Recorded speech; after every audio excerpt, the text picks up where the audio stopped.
Blessed love, my Lord and Empress. Give thanks for life and the mighty life giver. Holy Emmanuel, I, King Selassie, I, Jah, Rastafari. This is the African Liberation Network. I'm the host, Honorable Prophet Daniel. And this is the Bobo Ashanti International Study Group.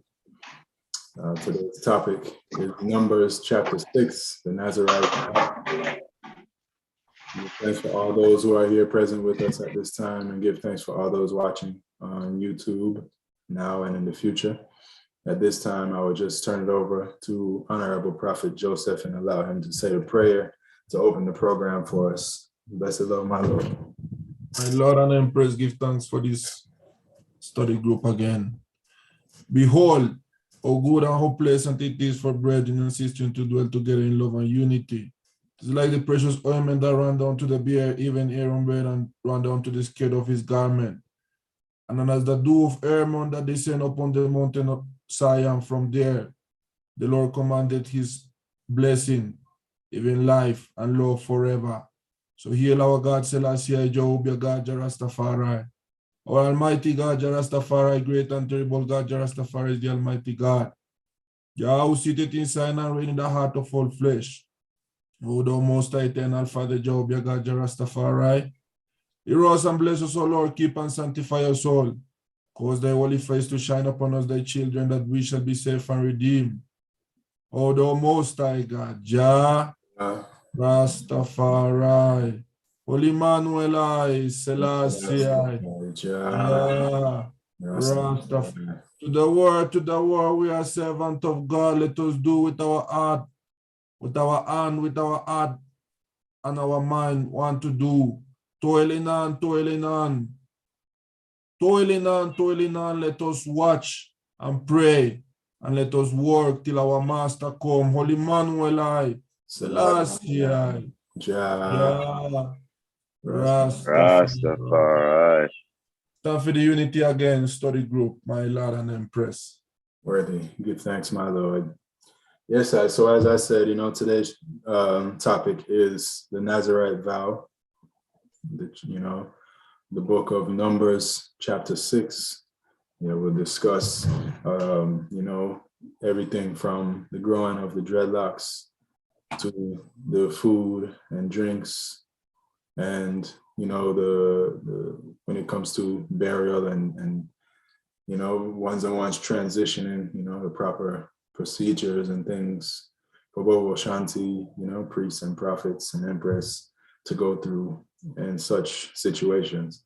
So to open the program, I will read Numbers chapter 6, for clarity, and then we'll go into the subject matter.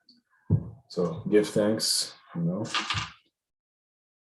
Yes, so continuing reading, Numbers chapter 6. And the Lord spake unto Moses, saying, Speak unto the children of Israel, and say unto them, When either man or woman shall separate themselves to vow a vow of a Nazarite, to separate themselves unto the Lord, he shall separate himself from wine and strong drink, and shall drink no vinegar of wine, or vinegar of strong drink, neither shall he drink any liquor of grapes, nor eat moist grapes or dried. All the days of his separation shall he eat nothing that is made of the vine tree, from the kernels even to the husk. All the days Pretty Daniel, blessed love. What I think we should do is to read like 3 verses and then discuss it, my Lord, so we can really get to the point, just like how them do it in service. So would I read like 3 or 4 verses, and then you talk about the understanding of the verses that we read. All right, that's a good idea. Well, we can stop there for now. And the first thing is the food and drink. So he shall separate himself from wine and strong drink, and shall drink no vinegar of wine or vinegar of strong drink, neither shall he drink any liquor of grapes, nor eat moist grapes or dried. All the days of his separation shall he eat nothing that is made of the vine tree, from the kernels even to the husk. All right. So, first point.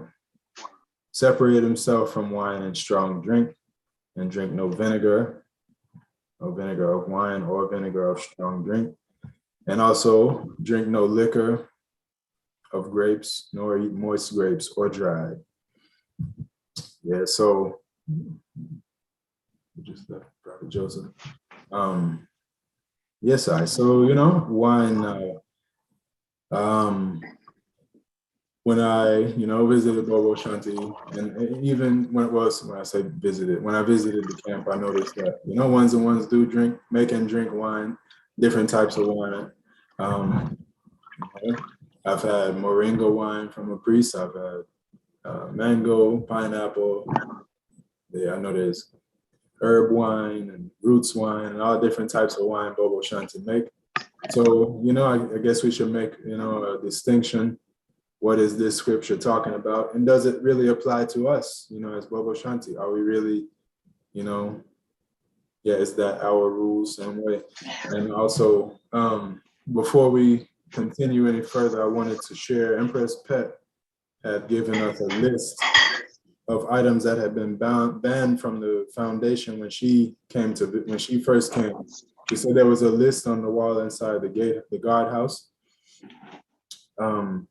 And as she said, as I recall, Rizla was in red letters. I guess that means very important. Rizla meaning rolling papers. Tobacco, that means fronto, grabba, blunts, any of them type of wraps and things like that. Grain sugar, granulated sugar, white flour, white rice, tin products, meaning canned foods, bottled products like bottled drinks and stuff like that. All flesh, cow, pig, goat, chicken, anything, people eat. Apparently not fish though, because I know King Emmanuel did eat fish. Prepackaged foods, so only whole foods, would be allowed inside the camp. No, like potato chips and, microwave dinners and stuff like that. Obviously, that wouldn't be allowed in the camp. Perfumes and colognes, so no really strong fragrances and things like that. So yeah, that was the list that Empress Pet shared. And if there's anything that needs to be added to it, ones and ones could fill that information in as we go. My Lord. That was to her recollection still. Yes, Empress. Yeah, Bobo. I would like the blessed love. Blessed love. I would like to strengthen the argument on the strong drink. Let us deal with the strong drink first, because that was what read within the verses them. Yes. Well, you mentioned when you came to the foundation, you get drink like roots wine and moringa wine and so on.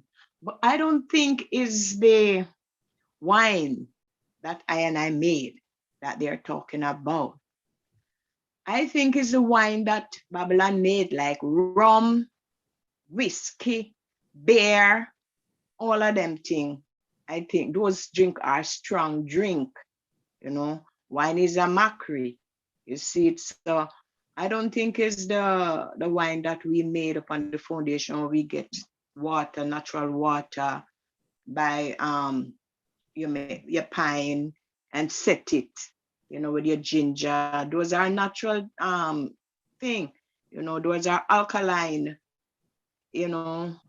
fruits we use to make the wine. So I feel like within myself, like it's just strong, because when you go and you buy rum and you drink and you're drunk, anything can happen to you. Just drunk and stay away, like on the roadside and them thing. That is the wine, the strong drink that pertaining to number 6.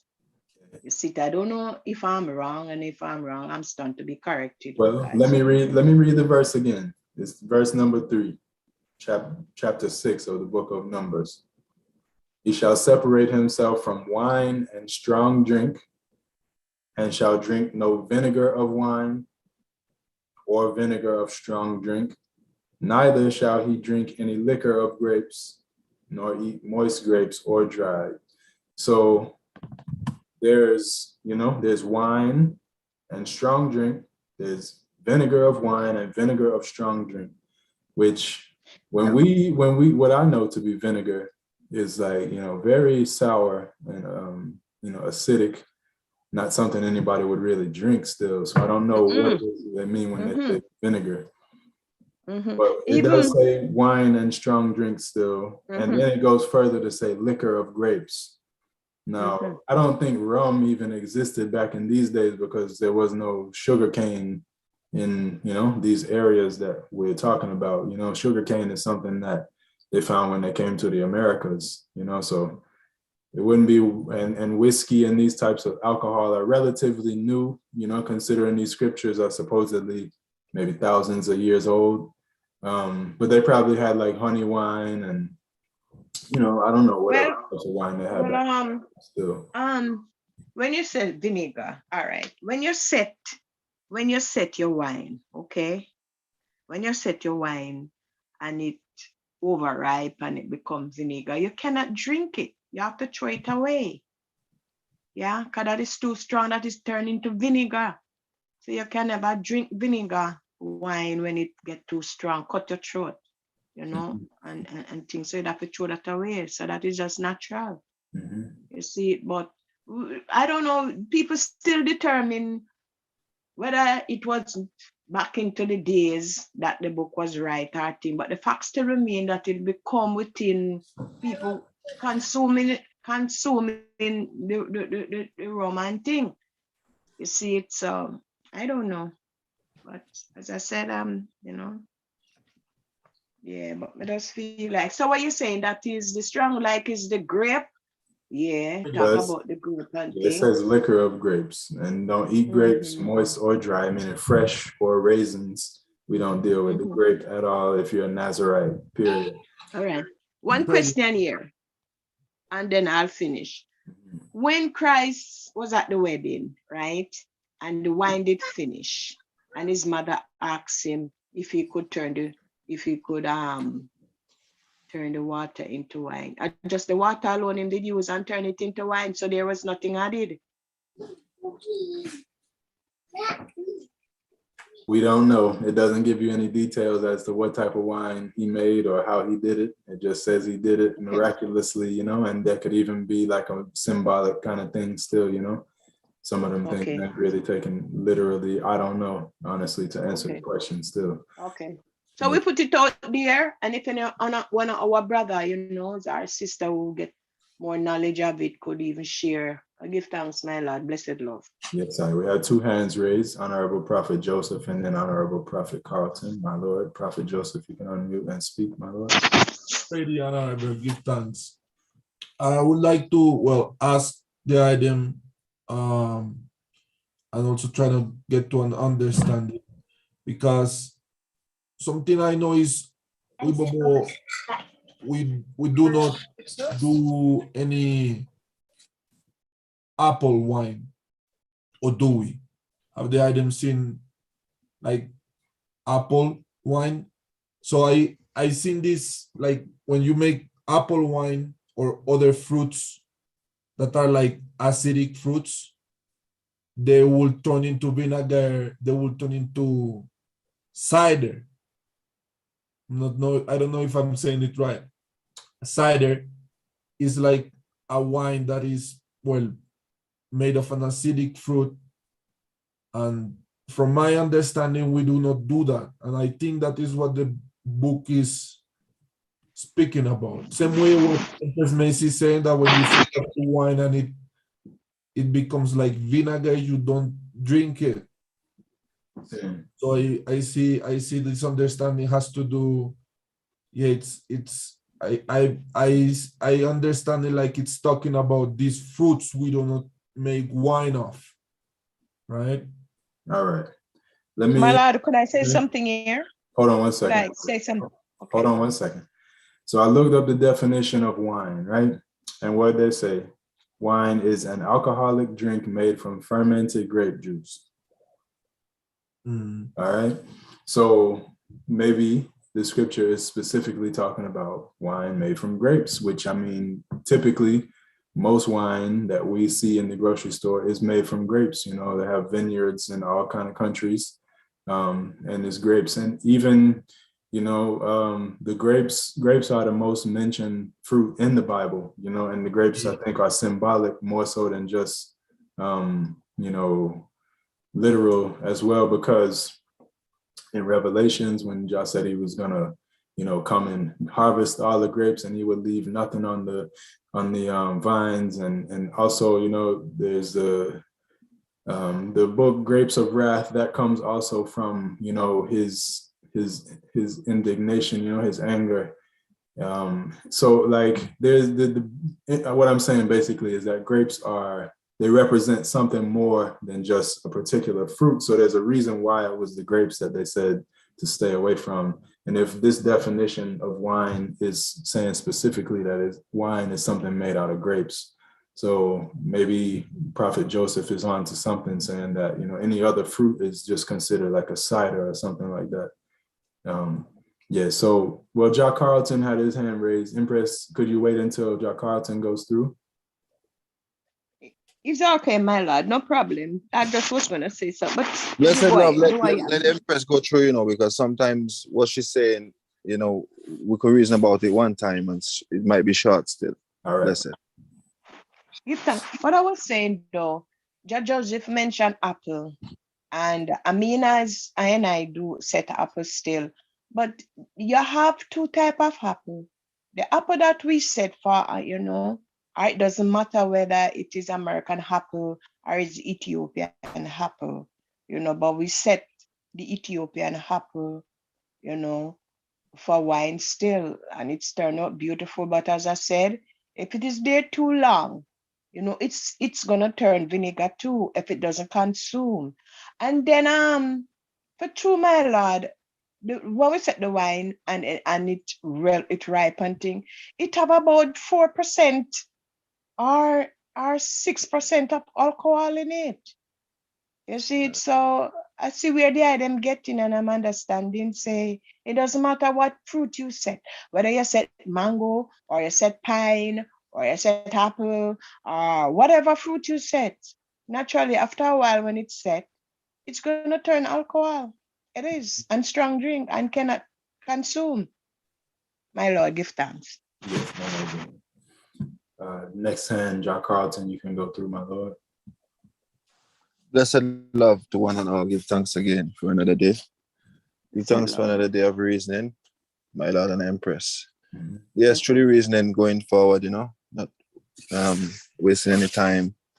You know, some things been paused, you know, and what we really have to look first is at, you know, the book itself we dealing with, and, you know, what it's about. So it's a Nazarite law. So it's a certain part is only one law. You get there's many laws and vows, you know, in the Bible, and this is just one specific vow. So John give us all the fruits of the earth. So even a grape now, he never said there's nothing bad about a grape. But in terms of Nazarite now, you have to understand that fruits, any fruit now, most fruits contain natural yeast. Yeah. Now what Babylon do with their alcohol now, they add other yeast and other additives to it now to stabilize it and make it reach a percentage. So you can naturally make alcohol or make wine, you know, and with any fruit. Now grapes now is a very concentrated fruit with it has a lot of yeast all around it. Sometimes you can see it, you know, when you see that, like the purple ones, you see them look all kind of like it's got powder on it. That's the yeast. Okay. Mm-hmm. Yeah. Mm-hmm. So grapes is a thing that naturally, from you leave it there a few days, you know, and even if you have juice. I was watching funny, you know, everything is mystic. This week I was watching a program and somebody was pitching, they were doing a business and they were pitching something, and they were selling a beer that's non-alcoholic. But when you read the label, actually has 0.5% alcohol. someone asked, how can you do that? And he said, European regulations say that once it's under 1%, 0.1 something percent, yeah, you can be classed as non-alcoholic. Yeah, because it's not going to get you drunk. And he also went on, this is the important part, he also went on to say, if you have orange juice in your fridge over 2 days, it will pick up 0.5% alcohol, yeah? So, going back to the point, yeah, of what I'm saying, this is the Nazarite law. Now, starting off when he started talking about the grapes, yeah, he started off by, when I say, this is the quote from the Bible, thou shalt separate themselves from strong drink, yeah? So there's a reason for that. Like Jah don't want you drunk. What does strong drink do? It get you drunk. So he don't want you drunk, basically. And he go to the point of saying, you know, he don't want you going to even to the vinegar. Now the vinegar is opposite of wine. Anything that get vinegar is the opposite of wine. Like the Empress was saying, when you make a batch of fruits and it go wrong, it turn vinegar. And you can't drink it. It has uses, you know, don't get me wrong. It have uses, but you can't drink it like, you can't enjoy it like wine. Yeah. So no, it's strong. It's strong. Yeah, it's different. So, but just still show you, say, keep away from that even, you know, to say like, you know, it could still get you drunk, you know, because he want you to stay pure. He don't want you drunk and out of your mind. So going further now, he goes into the point of reaching to the grapes and say, well, you know, grapes now is a thing, like I said, highly concentrated in yeast and make alcohol quick. So stay away from that one in particular, because that one now, you know, will get you drunk. It could get you drunk. And he goes further now to define of how far he doesn't want you to drink it or touch it, by saying he don't want you drinking it dried, eating it dried, like in raisin form. He don't want you drinking it moist. He don't want you touching it from the kernel to the husk, which means from the outside to the inside. He don't want you touching it at all. No part. You know, so sometimes we go further and, you know, like we're going to reach all vines. He never said we should stay away from all vines, or we should stay away from kernel and husk, because we would not be eating a lot of things that are beneficial to us, you know. Some vines that we got vines out there, like, you know, poison ivy, you know, things that the fruits out there that are not good. You got all kind of poisonous fruits, but this specifically is just talking about things that could get you drunk. That you want to keep you pure. Because he's talking about starts off by saying strong drink and goes on to define it a little bit more. You know, so yeah, with apple, we set apple roots here in England, you know, just to let the item know. I don't, because the Empress, the Ethiopian apple, I think that's is that the one that's shaped like a pear? Yes. Yeah, that one is a nice one. It's quite crunchy. Yeah, that one is nice one. Nice, yes. Yeah. The one that you can make cider with the apple, Yeah. So I personally never tasted that one, but we up here we use apple, cherry, you know, anything apart from grape we will use to make wine up here, you know. And yeah, it's pretty good, you know. But yeah, when you reach a cider level and these things, you put in regulators in there and you know, all other things, you know. So for I don't really know how it stands, because me personally, the way I look at it would mean that even roots wine that we drink, we're not to drink too much of it. Drink it with understanding. Don't get it. Don't overdo it. You know, like the Empress said, you know, that's why I said let people speak before, because the Empress pointing out, say, sometimes they make wine and it reach certain percentage. And I know, I didn't know this, because I quite enjoy wine and I don't feel like I get drunk. I could drink plenty of it. But then I was up at the Tabernacle one time in England, and one of the elder priests at one time visiting, and we gave him an offering of some wine and said, like, let's pour you a glass. And he said, no, he preferred to take it in a bottle and bring it home because he's driving. And I'm like, I said to myself, but I thought he was non-alcoholic. And I'm like saying to Bridget, like, what you mean? And then, you know, I'm like, when I have to look into it for myself, because, you know, we start to do the roots business ourselves up here, and we have to, you know, to even get it in shops and actually know what it is. It is alcoholic. From anything ferments, Anything that ferments, that is what's happening, is producing alcohol. So in my understanding of the whole thing, even with our roots wine, we to drink it carefully, you know. Just like our herb and anything, you know, we can't abuse it.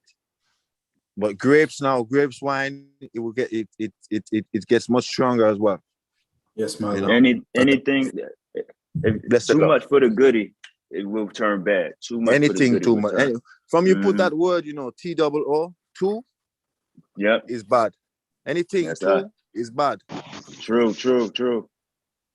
You know, my Lord, it's not what you do, it's how you do it. Yeah. Truly. Yes, give thanks. Yes, Empress. Blessed love. Yes, Prophet Brimstone, you had your hand up, my Lord. You can unmute yourself, speak. Blessed love. Yeah. So with the verse 3,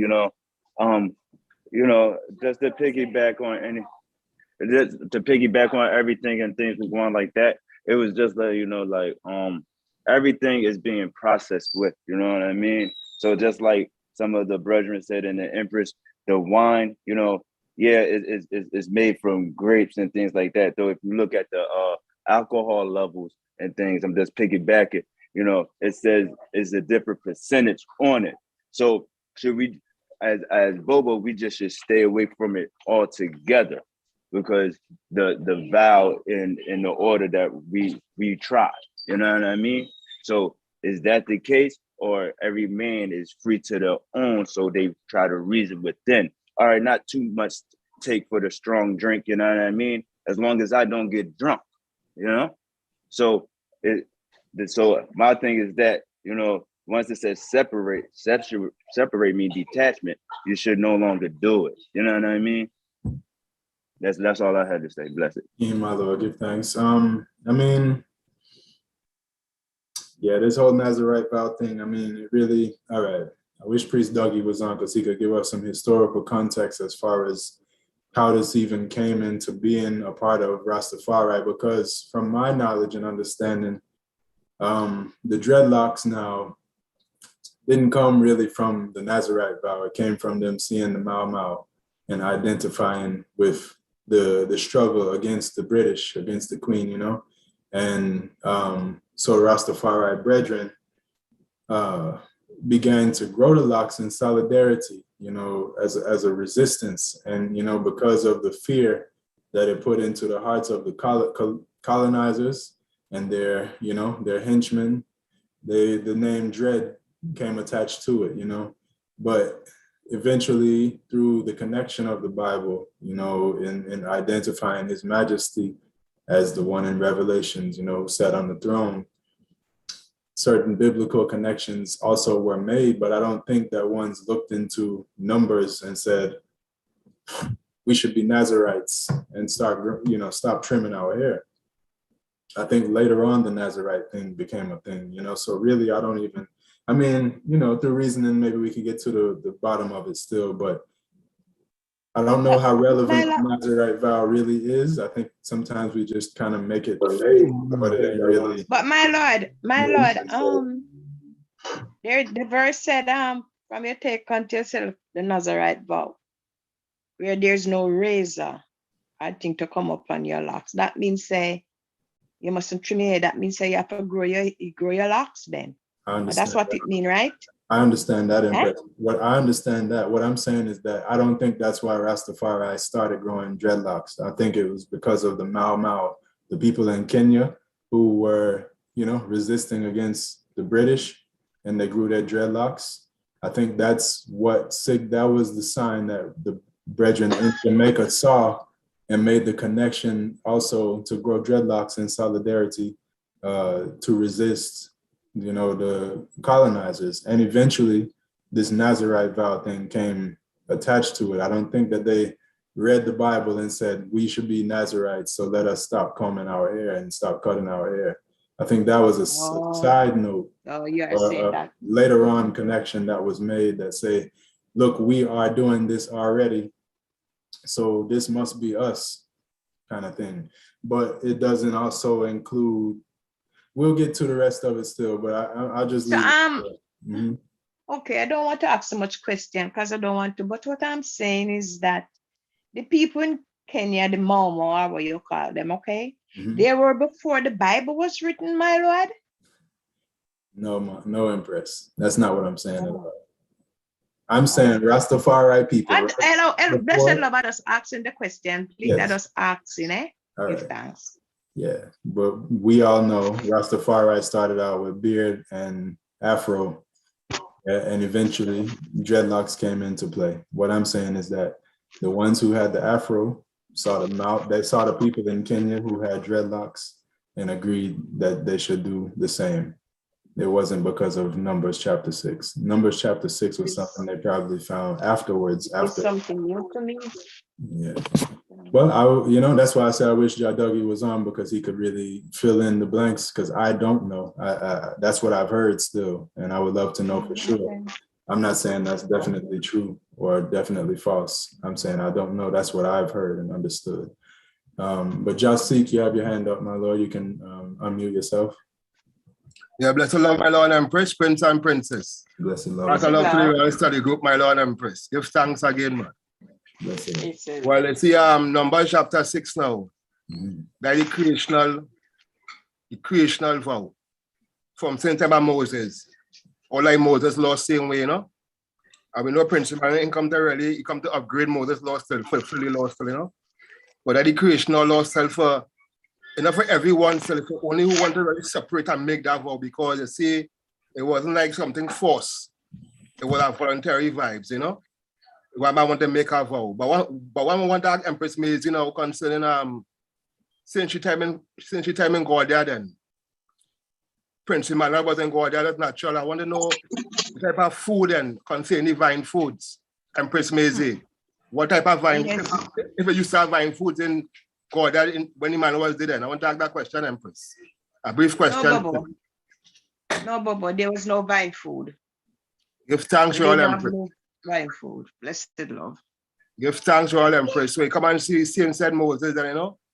But within understanding now, if someone going through affliction or certain thing now, you know there's certain vine we could use within understanding. I went Sure. against the one concern that you was, if you use a Chocho, my vine, lord. Empress. Chocho was the only thing we use for high blood pressure. When I want to have high blood pressure, the father Yes, would sir. say, go and get the white chocho, grate it and drink it. And it will help you. That's the only one that we, you know, and it's when I want to have a problem still. That was. Within understanding, natural Empress. Give thanks for the word Empress. Well, why come and learn within Rastafari about Ashanti now? I know we don't eat vine. I know about that. The only thing we drink within that flow, I know the Bobo roots. How King Emmanuel sets them prepared for me. If that's some man might see them making roots and they make something different, you know. If they know the right order, how to go about making the roots. How I come and learn about it from when I was learning the culture. I come and learn that how to make on tree, stone and certain things. For it to boil properly and all these things, you know. But wine on the whole now, but in Numbers chapter 6, you know, this book showing we know all the days of a separation in verse 4. You shall eat nothing that is made of the vine tree. That ain't talking about grapes only, you know. That's talking about all vine tree. That's why in God at them time, you know, King Emmanuel never promote them vine.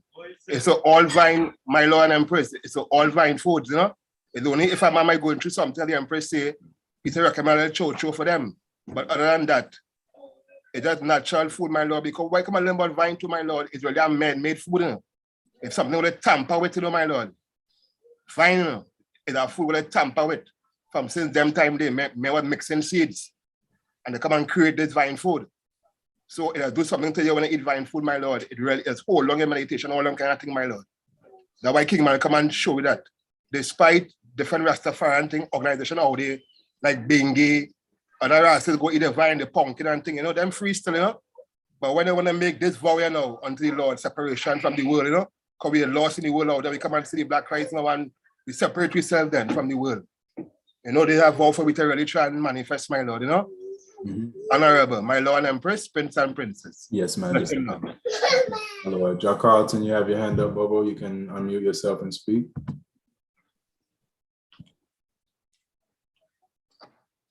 Jack Carlton, you wanted to? Blessed love, bear pardon me. Yeah, give thanks.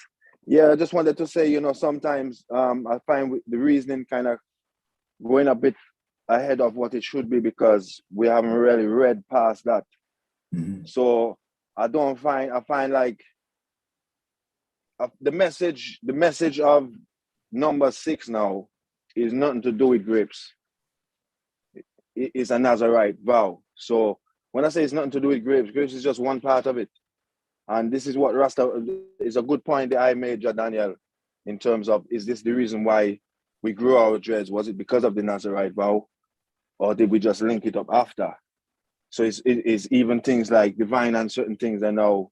Is it something we took on ourselves, or is it something we linked up with the Bible and these kind of things there? And so I find we're a bit far ahead because we're already saying, with this and with that. So if we read the rest now, then we could see if we are truly Nazarites. Because we could say, all right, certain ones of us don't eat vine at all. Certain ones of us don't eat grapes. I know Bobo who eat grapes too, but that's another thing. Certain one of us, we don't eat this and we don't eat this, you know? Well, it's not a food thing because the food laws was in Leviticus. So our food laws, this is not a food law, this is a Nazarite law. And it's, as I said, the only, within the vine part, is talking about not getting drunk. So, you know, as I say, interpretation. So if you read the rest of it now, I think we'll get the fullness, you know, although it's a good idea to kind of split it, but I find, you know, meditations are going a bit further. So if we read, you know, down to, because we got plenty of verses to read, and then we can find out to say, are we keeping this? Because, you know, do we cut our locks after 7 years and these things there? You know, all kind of thing. Yes, sir. Blessed, my Lord, go on. True. Well, yeah, I agree with what you're saying. Before we go, before I finish, you know, reading the chapter still, the last verse that I read, as the brethren just mentioned, verse number 4, all the days of his separation shall he eat nothing that is made of the vine tree, from the kernels even to the husk. You know, that terminology there is a little bit confusing to me personally, because I've never seen a vine tree. I've seen vines, but I haven't seen a tree that's a vine. I mean, I guess the grape, but see, here's the thing though, still, grapes grow not like cucumbers, not like watermelon, not like pumpkin, not like chocho, not like bitter melon, not like any of the other vines, because all of them vines I just named, even passion fruit, they all die. Like if they're somewhere where it gets cold, they die, you know? But grapes now, they form more like a woody, like the base of it is like a tree, you know, and it can live, and they make like a fence for it to grow on, and it'll grow and it'll die, and then it'll grow back again when the season change and all of that stuff. You know, so I don't know why it's written that way still, but I know a cucumber doesn't grow on any type of tree. It's just a vine plant. And give me 1 second, Yaja Daniel. Let me strengthen you the grape tree as I saw it. My brother grew grape, right? And it's a big fat stalk, a big fat. It's not really a tree, but it is a vine. Right. And the stalk of it is so big and fat, right? And the amount that it's spread up all of the ostap. It make like a pattern, right? And it spread up the whole of the ostap with it. So because chocho or cucumber, I just said, doesn't have that kind of fat stalk, vine root, right? Pumpkin the same, doesn't have that kind of fat root that I have seen how the grape root is fat. You know, yam grow, it doesn't have tree, yam grow in the earth. You see, so as I say, it's different type of vine, you know, and so, right? But I see the grapevine, very fat. It's coming like a tree, but it is not a tree, because it's not a tree that stand up, it run. So, but the vine of it is very, very fat, my Lord. Yes, sir. And, you know, another thing, when it says, all right, in the video that's on YouTube, ones and ones could go and watch Bobo Hill in 1982. You have honorable priest way culture, and he was telling the brethren, we don't eat sweet potato, we don't eat mango, chocho. He said maybe a few other things, but those things stuck out in my mind, True. Yeah. especially the mango now, because mango is not a vine, it's a tree. Mango, all right. Jack Carlton, I would love if you could even give a word here, because you were the one that brought it to my attention, that kernel and husk, right? These are loosely used terms in botany. Kernel is the innermost part of a seed of a fruit. It can be a nut, it can be a grain, The hull or husk is just the outermost part of it. Like a banana has a husk. You peel a banana to eat it. Any fruit that has something you have to peel off. And even, grapes, you don't even have to peel them. You can eat the skin, So it's not just, there's no like. Coconut is also plenty of things have husk and plenty of things have kernels that we do eat. So this is specifically talking about grape. Everything. Yeah, exactly. Yes, sir. Grapefruit is different from grapefruit. It have a husk. I have to peel it to get to the fruit. Yes. Mm-hmm. Corn tangerine. Corn has husk. We eat corn. People use the skin to roll up their herb in, the husk or whatever. So the mango now, that really, I don't know where that fits in with this whole Nazarite vow thing. That could be just like a personal preference, because when I was in Bobo Hill, a priest gave me a mango, and I was kind of confused, because I was like, I thought we don't eat mango, and it was in front of a few other brethren, and I'm like, is this like a test to see if I'm going to take it? I took it, I ate it, it was good, but it definitely threw me off a little bit, because I didn't expect that still. But anyway, I won't talk too long. I'll give the floor over. My Lord, 1 second here, please. Let me say, if I don't want to say much, but what I'm saying, when I come to the foundation in 1979, there was no mango tree in the yard, None whatsoever, right? And no, if you ever see how much mango tree in the yard, you're frightened to see how much mango tree in the yard. And remember, none not wasting our ground, yeah? All right, give thanks when they bear. All right, give thanks, Empress. Now, we got 3 hands raised: Prophet Brimstone, Prophet Carlton, and then Prophet Jasik. Prophet Brimstone, my Lord, you first. You can unmute yourself and reason. Judge, honestly, Honorable Prophet, you just took out the words I was about to say about the mango, the sweet potato, and things like that. I should have put my hand out. I apologize. You took the words right out of my mouth about that. I was going to add them things too. Okay, give thanks, my Lord. Blessed love. Blessed, honorable. Jack Carlton, my Lord, you can unmute yourself and speak. Blessed love again. My Lord. Yeah, I just want to say, we relate to all things too, because I believe the eye is reading from the King James Version, isn't it? Yes.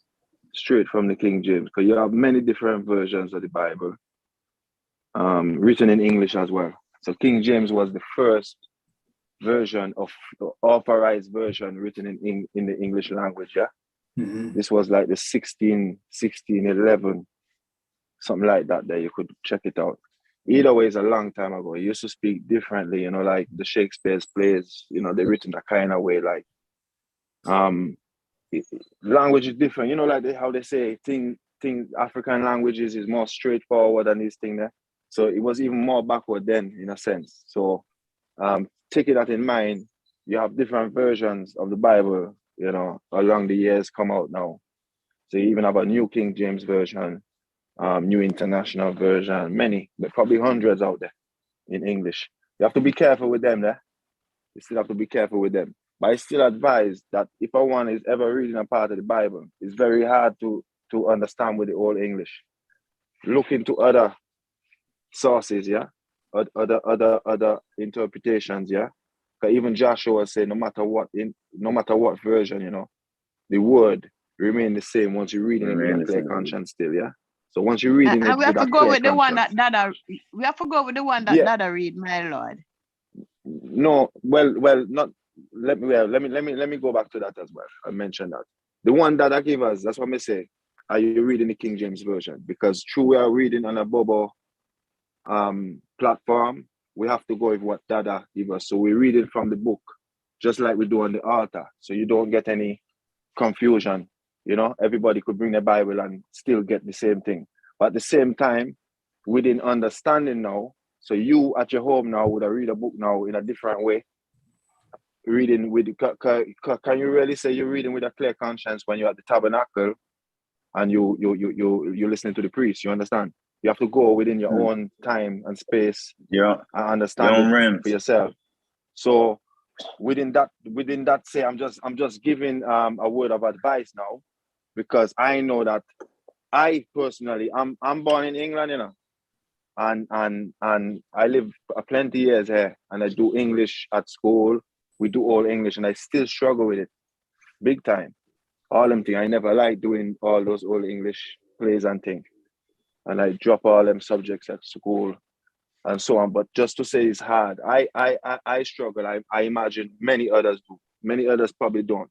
But if you read the other versions now, you will even get a better take sometimes on what it actually means. But as I said, you have to be careful still, because sometimes I've read things where one thing say white and in the other one it say black. You understand? So some things can give the opposite meaning, but some things give a closer. It's just like any information out there in the world. You know, you go on Google, you get 20 different things. You have to source things out. So I advise that with that. But when we are reading, you know, in the tabernacle, we have to read from what Dada shows us. But I'm just, even some man, you know, who don't really like the Bible to say, like, they not, you know, take it on too much, they will burn out the fact that King James wrote it. So I'm just saying, well, all right, some of these newer versions, go and get a version that a black man wrote in English. Because you have them, you know. Go and get the Hebrew version. Okay? I did that recently, you know. Within the reasoning coming up, I sent the Hebrew version translated to English. Can I say something, Honorable? Sorry to cut you off. Blessed love. Go through. I just was talking to Honorable Prophet Daniel before this. I got a Bible that a black man wrote too. It got the converting guests in it and everything like that. It says the Rastafari edition. You know what I mean? So instead of it saying our Lord, it says Jah throughout the book. You know what I mean? So the more you know, the more you see the Jah, like the more we see the line of Judah, it brings us confidence. That's all I wanted to say, you know. Give us strength, you know. Truly. Thanks, my lord. Truly. Yes, so I mean, it's good to cross-examine, look in different scriptures and stuff. I mean, you ain't gonna get too far different still. I mean, you'll find it's pretty much like His Majesty said, it's pretty much saying the same thing, just in slightly. The same, but if you do it for this, not to cut the eye, if you do it for this version, even like if the eye is on right now, true, we are doing it now. Maybe the eye could read the new King James version also, and you will see that those words are updated. Yeah. So I did it for myself over the weekend. I was reading, I saw my grandmother last night and she got bare Bible up there, yeah. And I just took one of them and I said, let me just see. And it went straight to the grapes. It didn't mention the word vine actually. It just said grapes. It said don't stay away from alcohol, and some new versions might even write stay away from rum and these things there, just to go more direct to tell you we're living in these times. That's what alcohol is. And you can't understand it because, like I once said earlier, did we have rum in those days? So one might use it as second drink rum, you know, because, you know, that's not in the Bible and so on. But yes, my Lord, continuing. Blessed love. My Lord, glorified. Yes, I mean, my Lord. I looked up the New King James Version of it. It says, verse 3, he shall separate himself from wine and similar drink. He shall drink neither vinegar made from wine, nor vinegar made from similar drink. Neither shall he drink any grape juice, nor eat fresh grapes or raisins. All the days of his separation he shall eat nothing that is produced by the grapevine from seed to skin. Verse 5, all the days of the vow of his separation, no razor shall come upon his head. Okay, we ain't there yet. All right, yes. So my Lord, Freddy, yes. Understand something here. So you see, you talk about the strong drink, right? Yeah. Right, the vinegar.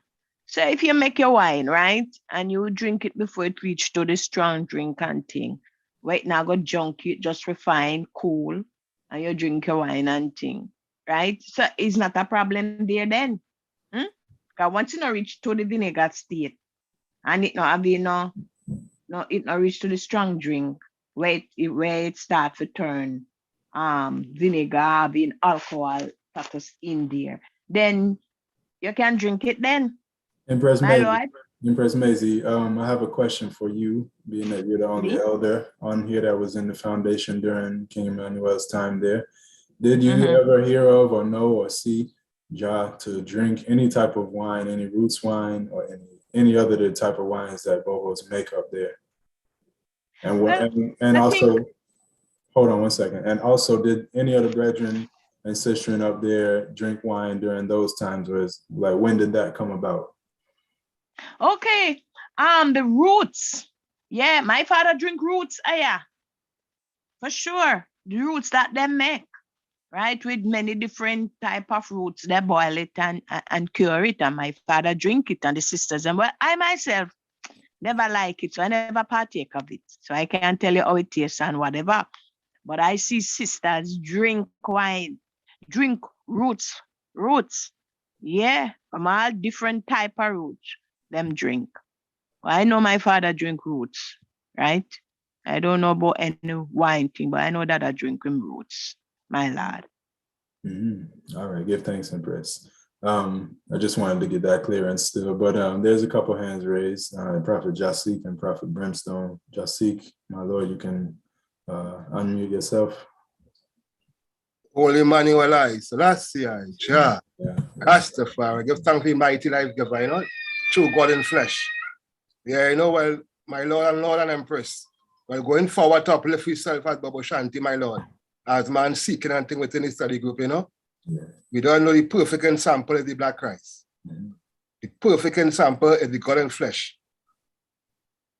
The practical God, the God what we show about, so as the Empress said, the Honorable Empress Maisie, within the standard, how King Emmanuel started and how he lived. He drink only roots alone. He drink roots. So from we want to learn things about the vine and these things now, we just have to follow the template the man leave for we, my Lord. Because as young Bobo coming up now, we hear different things from different elders same way too. So it can have man confused on these things. But the root, the foundation, they will be very stem to my Lord and feed from the source, my Lord. Concerning mango, my Lord. Anyways, mango is a natural tree, my Lord. Mango is not a vine. As the Honorable Prophet Jordan, I say, my Lord, I feel it could be a man personal perspective still, concerning eating mango. But as natural from mango is a natural tree, my Lord. It's a certain mango what we know the tamper with. If we plant baggy seed, we get baggy same mango. This is mango we know the tamper with. We don't really try to eat this kind of mango, but in understanding again, a man has in the free day and he got mango to eat. But we try to eat more natural mango. The mango, and then when you plant it back, you get back the same tree then, Yeah. Yeah, my Lord and Empress, Prince and Princess. But going forward, the perfect example we just follow is King Emmanuel himself, my Lord. Give thanks the man come and the man live a liberty, and we give thanks for the Honorable Empress, the elder, who was there to testify how the man lived, my Lord and Empress, all young Bobos going forward. So we give thanks for the teachings, Empress. I give thanks. Selassie, Rastafari. And my lad, Pretty, if you look at mango as oxen kernel, you have to look at coconut too. No, well, Empress, I walk at the eye, but concerning the ox and the kernels now, that only concern only the vine foods, Empress. Only vine food alone. You see, from the vine, nothing from the kernel to the husk. Because a man might eat grapes, but he go eat a vine. He might go and buy sweet bread, and he go have raisins in his sweet bread. And he go tell you, well, I don't eat grapes, Jerry, but you can't eat the raisins neither too, Jerry. It's a certain vine tree where it is used to even wash wares. I think it's torso. When it get dry, you can use the body inside when it get dry to wash wares and these things. Yes. Yes, Empress. We don't have used these things neither, Empress. We don't have used these things neither. Yeah. But concerning the kernels and the husk, that's simple, man. That only dealing with the vine, any vine tree, not the vine. Don't the kernels into the husk. No part of the vine, my Lord. No part at all.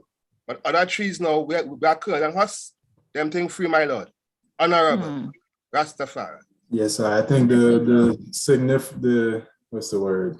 There has to be something to distinguish why they say vine tree though, because like we said, there is no vine. Only vine that I know that's kind of close to a tree is grapes, but every other vine is just a very like soft. It just depend on they come from out of the earth. They spread on the ground.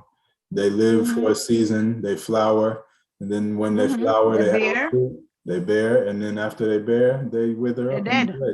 But grapes don't do that. They flower, they fruit, they go dormant, and then they come back again whenever the season change. So the grape is a lot different than every other vine. And maybe somebody knows differently, but any vine that I've heard of, it doesn't do that.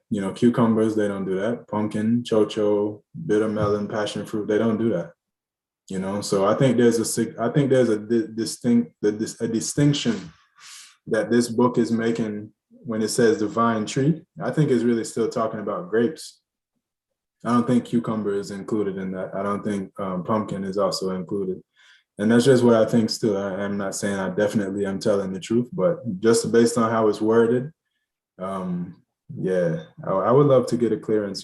That's what we're here to study for, to consider all of the different ideas and options, and because I don't know if any one of us has all the answers, but together we can come up with something that makes sense.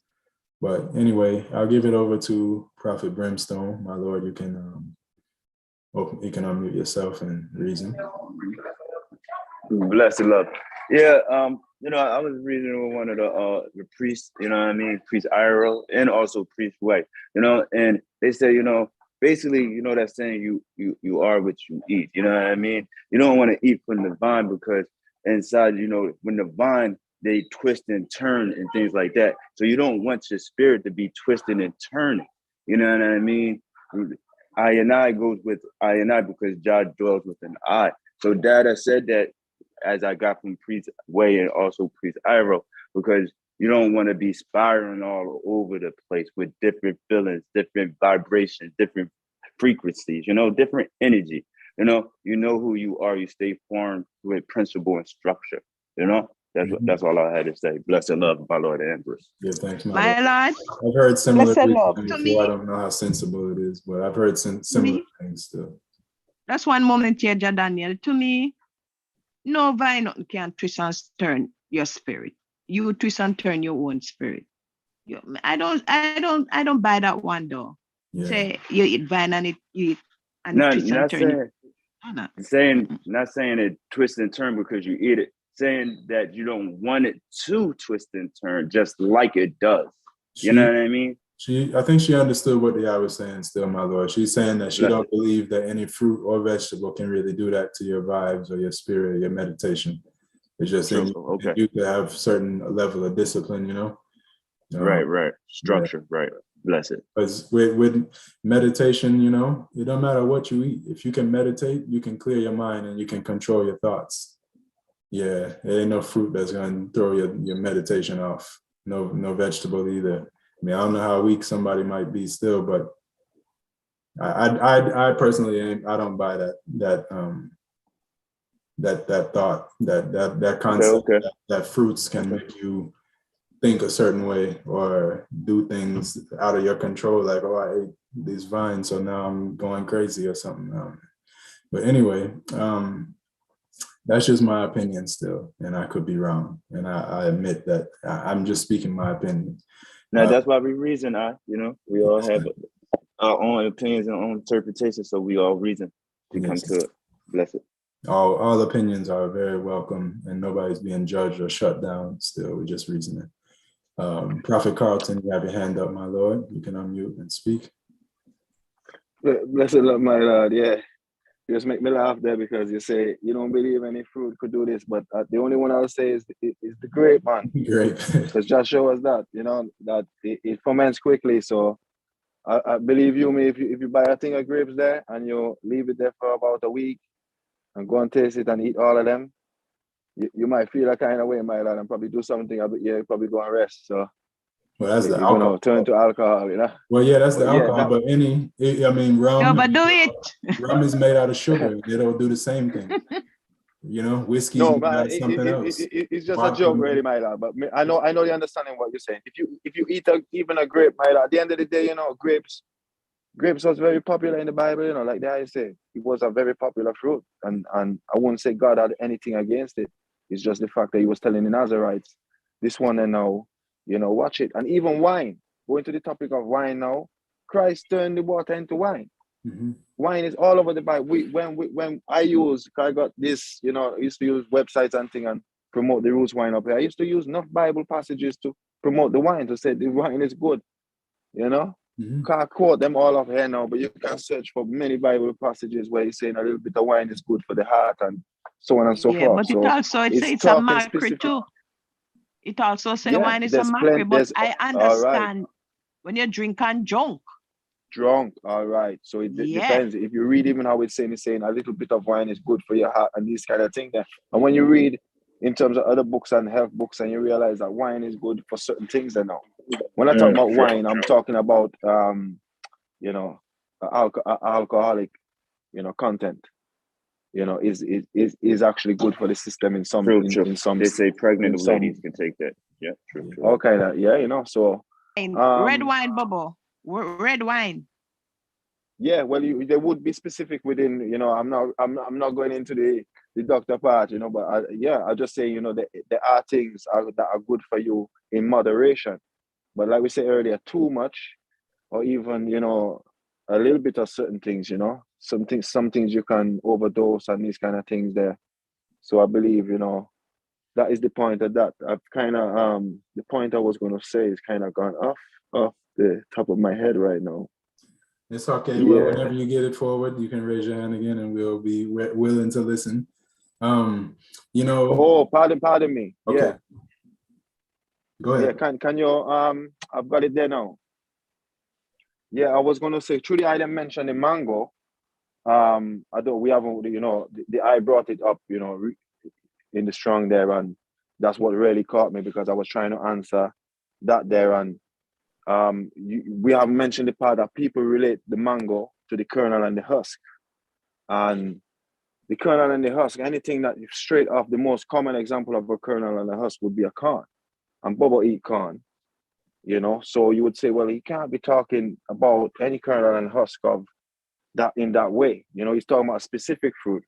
So the mango now, you know, my first experience of it, you know, I gave some Bobo some mango juice, and they told me, you know, they don't drink it. I asked why. They told me, you know, number 6 is a husk, and I say, how is the husk? You know, and they said to me, you know, on the seed is hairy. You know, the seed kind of hairy, and you kind of have to suck it, or, you know, and that part of the thing now they say is husky. And I said, no, that's not the understanding I know.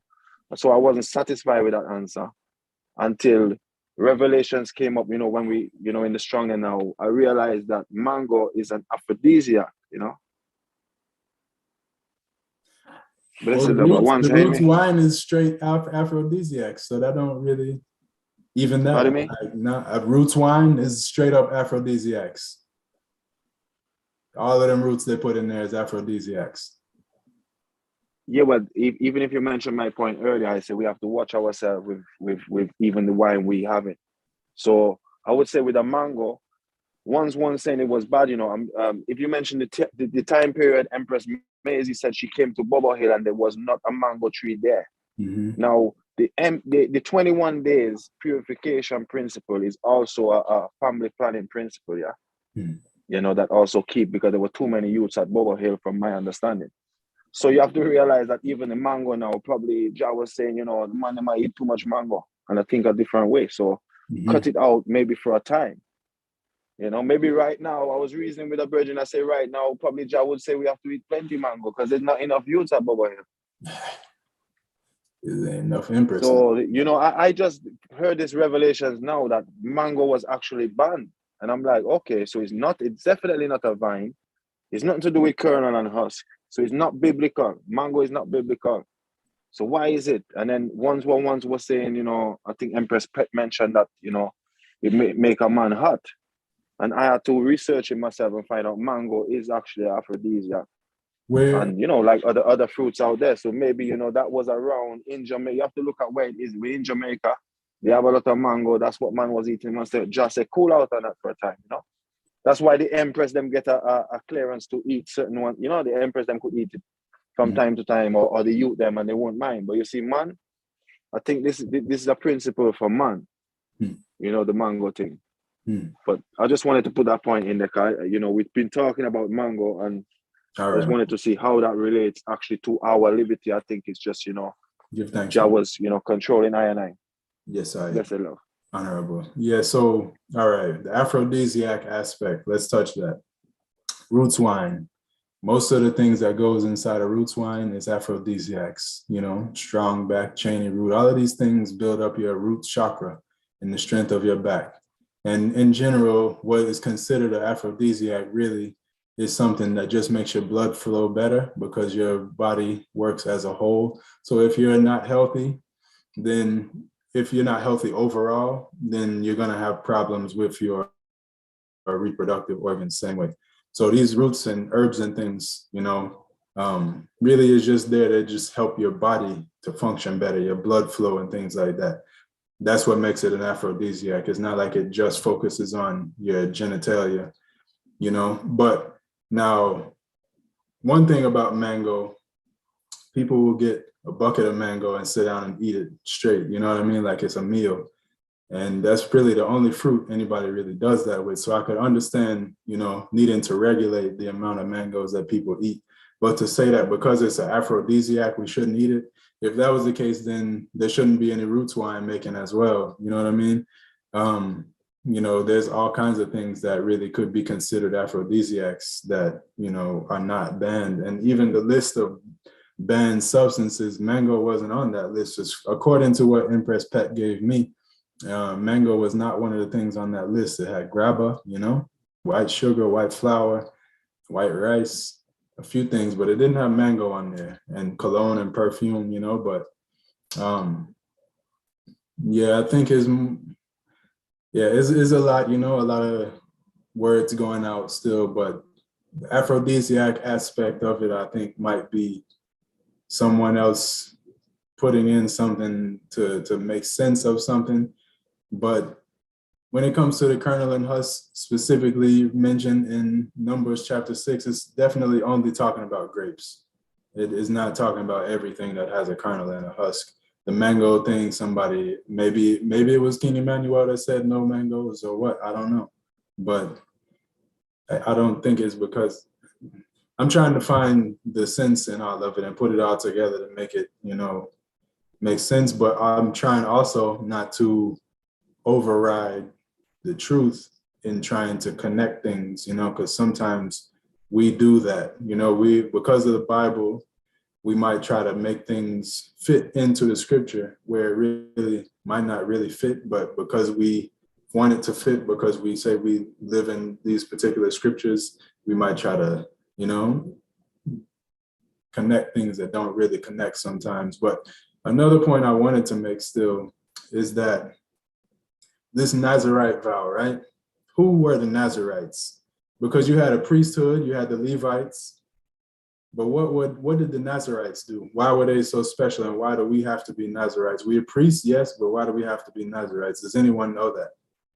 All right, I'll leave that open now, wait for answers, but I'll give Prophet Joseph had his hand up, and then Jacques Clarky had his hand up next. Prophet Joseph, you can, you know, unmute yourself and speak. Blessed Lord, my Lord, and Empress, give thanks, my Lord. Yes, my Lord, I just wanted to add a word where it says that it is not what comes in through the mouth what makes a man, you know, see, defile. Clean, defile. Yeah, it is what comes out of the mouth. Yes, my Lord. Of man and woman. So, you know, see, our Father really bring the understanding for us to really live this Bobo Shanti livity. And the word they are them saying that in the chapter 6 of the book of Numbers, it just speaks about the grape, my lord. It's true, because it's the description of the fruit that is given thereof. But it said somewhere that this is the vow that man shall take themselves to separate to the Lord Almighty. So we know our Father, King Emmanuel, is the Lord Almighty in flesh. So I believe there is certain things that he gave, certain words he gave for different times for man and woman to separate themselves to his obedience same way. So I see Emmanuel really bring the true understanding of all of this, my Lord. Now the Nazarite vow, from my understanding, it is that, my Lord. It is the vow that man would take to separate from the world, and to serve God.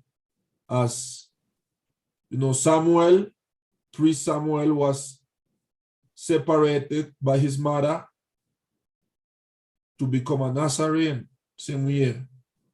So that is the little contribution I have on regards of, well, what really means to be a Nazarene is to separate to the Lord Almighty. So there is different views that we see, like what they are saying about the documentary when Priest Way said that we don't eat mango because it may be because of that, my lord, because how you will separate to God Almighty if you are somehow feeding your carnal mind because all of these aphrodisiac fruits and drinks. So it is all about, like consciousness of what things or fruits of what you eat does to your goody,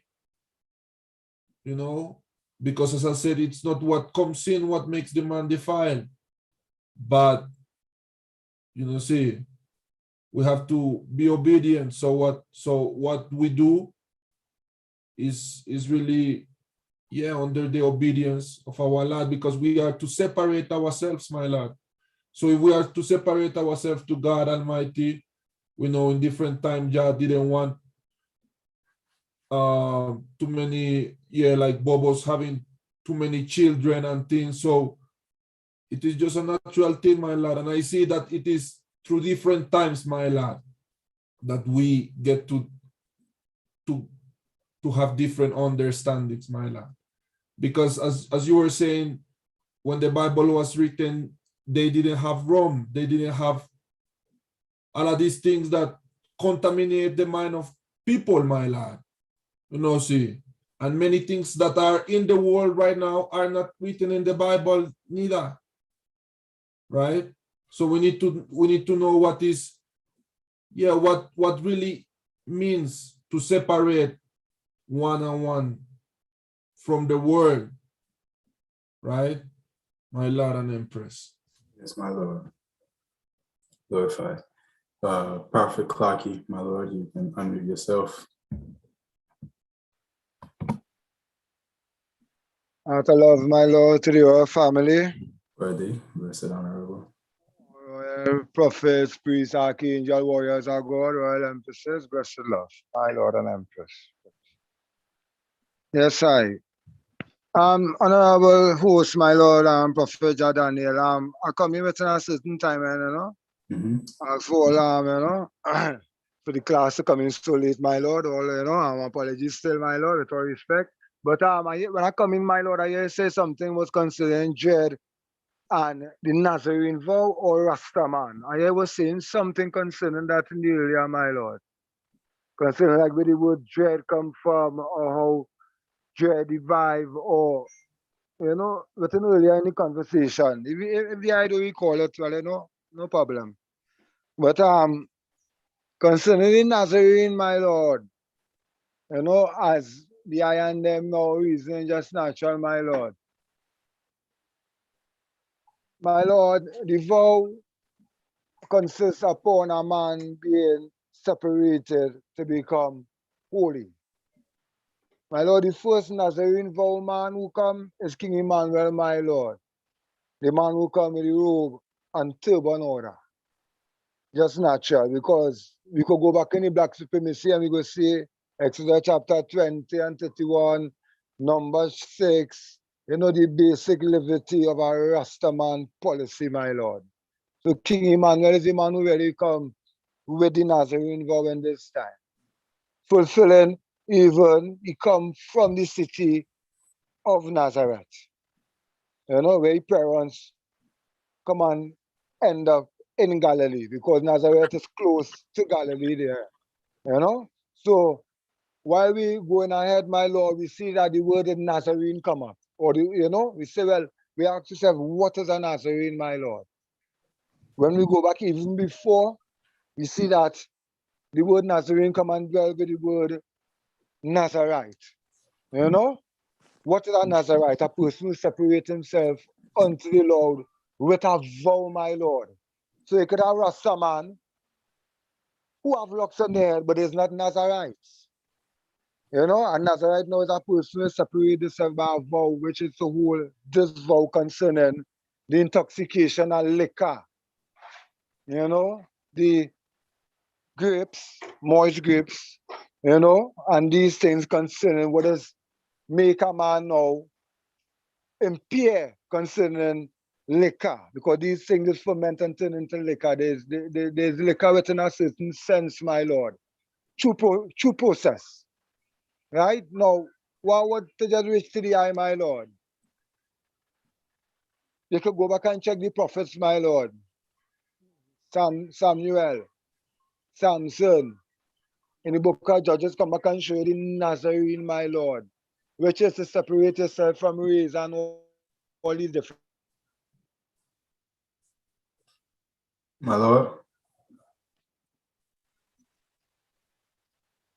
Jack Clarkey, breaking up.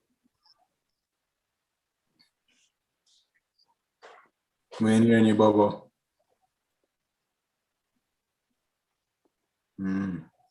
All right, well, Jack Clarkey's having a little technical difficulties still. Got two hands raised. If he comes back in, we'll just give him the floor. But in the meantime, we'll call on Prophet I Know Jah and then Prophet Jasik. Prophet I Know Jah, you can unmute yourself, Bobo.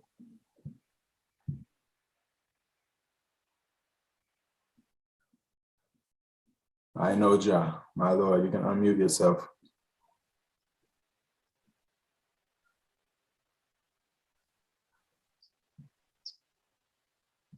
Prophet, I know Jah, you have to unmute, my Lord. My Lord? Honorable. Yes, give thanks for life, my Lord and Empress, Prince and Princess, Holy Manuelai, Selassie, Jah, Rastafari. Give thanks for peace and love, joy within, I know it's number 6 we reason on, but a lot of things meaning, especially the mango now. I want to share something that a pre-show this is the Honorable Priest Kushiba Cornell Crump from Antigua. Now, coming up in the culture, through the same video of the 82 on the camp yard with the same Honorable Priest way, us now, that's how we would learn things, because certain priests were unavailable, or we live in a kind of era where it's 3 islands separated by water. So some who know, or some who just don't care. They just some people just have this thing, when they hear a thing, they don't care about who say what. But anyway, I watch a Bobo eat mango, so I was like, wow, Bobo don't eat mango, you see? And then the same priest, when I first we're getting culture, I would eat a mango in front of him, and he tell Bobo don't eat mango, and he just leave it there. He didn't really give me no interpretation of none of that. So, as a man that I was trying to, seek in the order, because you're new to the order, So you're trying to seek. But later on in life, right, he did show me a book. And my question I'm going to pose on everyone. Where did mango come from? Is mango an original tree from Jah creation, or did mango get created? Because the priest showed me a book. I would have loved to remember this book, but I know there are those who out there who are very vast in searching things. Where did mango come from? Because he showed me a book, and the book was actually saying that mango were made by 3 different trees, and the base of mango is turpentine. He even pointed out that if you look at a mango tree, you notice no grow underneath it, no grass. It's very toxic. You see? Toxic meaning it's very acidic in that farm there. So I'm trying to go on like I know everything, even though I am the honorable I know Jah. And like I say, ones who kind of don't like that, reverse the name around and it's John White. Jah had to know I for me to know Jah. Is he who first seek I like that. I like that. Is he who first seek me? When I was last in sin, he's the one who make a way and make a if it come in. You see it? So that's the name that stick on me and then I go change. You see it? But anyway, upon that note there, he showed me this book where I and I were like, wow. Because it was a joy to me because I stopped eating mango. You see it? And I didn't have nothing to go by. So if I want could have calm me up and be like, oh, you're falling man and all of that. But he did show me a book up. It was saying mango were created by 3 different type of trees. You see, so like I posting this as a question out there to other ones to see if they ever heard that before. Because I have asked even certain elder bingy man, and they just tell me that no, mango, come from Jah. And I could see he just saying something, but for real, because if I had the book now, I would share the name of the book where everyone could have go to the book and see if it's accurate in the sense of the science of the origin of the fruit mango. Because you have all type of mango, Julie, kidney, all type of mango. You see it? You have mango that look like stone, like rock hard. Yeah, you know what I'm talking about. Those who know mango still. But anyway, yeah, man. That's my little insight. I'd like to say something, my lord. Yes, okay. Blessed. Go through Honorable Empress. Yes, that's all I have to say, my lord. When you finish. Okay, give thanks. All right, Empress Maisie, and then Prophet Jasik, and then Prophet Brimstone. Yes, my lord. Listen to the idea with the mango thing. I born and grew up on mango still, But there are some mango that is engrafted, like the Julie mango and so on. I don't know about tree come and make mango. I really don't know about those history about mango still. But I know some mango are very hot, Some brethren will say that the mango are put on vibes when they make them have certain vibes and things. There's a mango they call black mango, my lord. It's when you eat that, a piece of heat rise up in your body and run your mouth hot like fire. Yeah? So some mango does carry an amount of heat in it, and acidic too, right? Well, some mango are calm. Yeah. So as the brethren say, we have different type of mango, and it push different type of vibes in one body when one eat it. You understand? So that's what I want to share, especially some mango. Like you have a next mango they call number 11 that carry a next heat, a next hot vibes when you hit it. So naturally different type of mango carry different type of vibes. And as I said before, some are engraft mango. Yes, I. Yeah, glorified. All right. The conversation, we can't stay on the mangoes too long. I think generally a big point that I would love for us to understand, right? When it comes to number 6, the verse says nothing about mangoes. So our choice to not eat mangoes is not because of the kernel and husk. And that's where the confusion comes in, because when we say we don't eat mango because of the kernel and husk, there's the confusion because the scripture doesn't say that. We choose not to eat mango for whatever reason. Part of the reasoning to here. Yes. Before you go again, John Daniel, we need to get to a conclusion right now within this first part of the reason coming, but we have a next part to deal with, my lord. That's what I'm doing, Empress. Let me speak, please. Not to stick on the mango topic too long, I'm just making the point that the kernel and husk has nothing to do with mango. And that is where the confusion comes in. When you say we don't eat mango because Numbers chapter 6 says we don't eat the kernel and husk, that doesn't make sense. And that's not founded on the scripture. That somebody's, saying something and putting two and two together that really don't belong together. So yeah, we do have the rest of the chapter to read. I've only read 4 verses. So we won't stick on this for too long. I will let the two brethren that have their hands up speak. But after that, we're going to move forward. All right? Jasik and then Prophet Brimstone, my Lord. Yeah, my Lord. Just briefly, my Lord. Just briefly.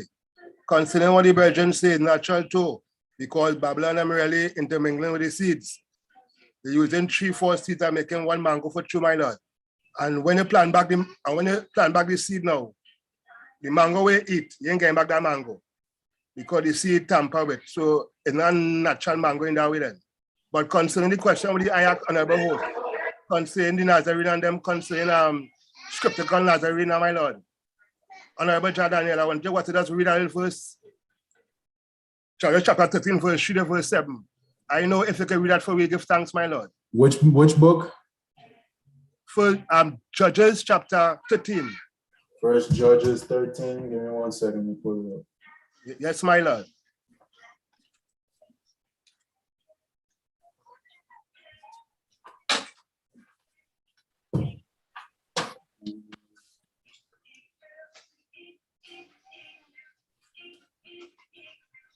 All right, Judges 13. Which chapter? Chapter 13, verse 3 to 7, my Lord. Verse 3 to 7. All right, true. Continuing reading. And the angel of the Lord appeared unto the woman and said unto her, Behold, now thou art barren and bearest not, but thou shalt conceive and bear a son. Now therefore beware, I pray thee, and drink not wine nor strong drink, and eat not any unclean thing. For lo, thou shalt conceive and bear a son, and no razor shall come upon his head. For the child shall be a Nazarite unto God from the womb, and he shall begin to deliver Israel out of the hand of the Philistines. You said until 7? That's my Lord. All right. Then the woman came and told her husband, saying, A man of God came unto me, and his countenance was like the countenance of an angel of God, very terrible. But I asked him not whence he was, neither told he me his name. But he said unto me, Behold, thou shalt conceive and bear a son, and now drink no wine nor strong drink, neither eat any unclean thing, for the child shall be a Nazarite to God from the womb to the day of his death. Glorify. That's the ending of those, verses. Bless the love, my Lord. Honorable. Glorify. All right. So, Prophet Brimstone, my Lord, you can unmute yourself and speak, honorable. All right, cool. I just wanted to pick up on we want to take off the mango, but we're just gonna get to fruits and things we want. Corn, everything that's being processed, everything is being crossbreed. So just like we were saying, whatever you put in your body is the vibe, like the Emperor just said, the different mango is because everything is being crossbreed. Like you could take a bark off of one tree, one avocado tree. Give thanks for the midday. Give thanks for the midday sacrifice, my Lord and Empress. You go through, my Lord. Bless it, give thanks. You could take one bark off of one tree and another one, and then they would create that to make different type of avocados, just as the world is keep doing today. You know what I mean? That's what I just wanted to piggyback on. Avocados, mangoes, fruits, corns. If y'all look at corn before, as it looks now, it wasn't always like that. You know what I mean? The same with the banana, the different types of things. But blessed love. Blessed my Lord. All right, we're moving on after past the mangoes now. The mango has nothing to do with the Nazarite vow. It's talking about grapes, you know, not trees, you know, and plenty of things have husks, plenty of things have kernels. All right, so I'll continue reading. Daniel, before you come in, my Lord, I don't want to know that child there was Samson, my Lord, Samson. Yeah, my Lord. True, I know, my Lord. Give thanks. Yes, I.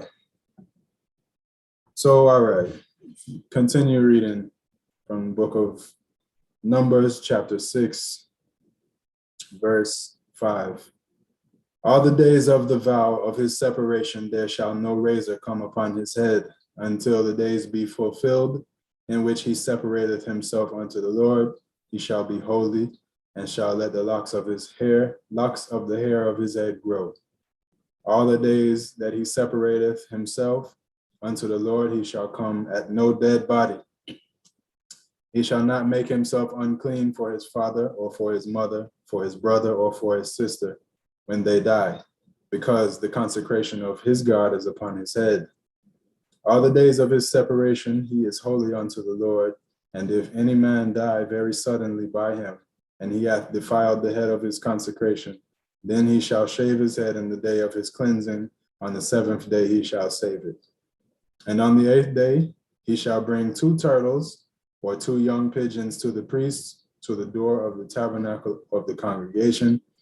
And the priest shall offer the one for a sin offering and the other for a burnt offering, and make an atonement for him that he sinned by the dead, and shall hallow his head the same day.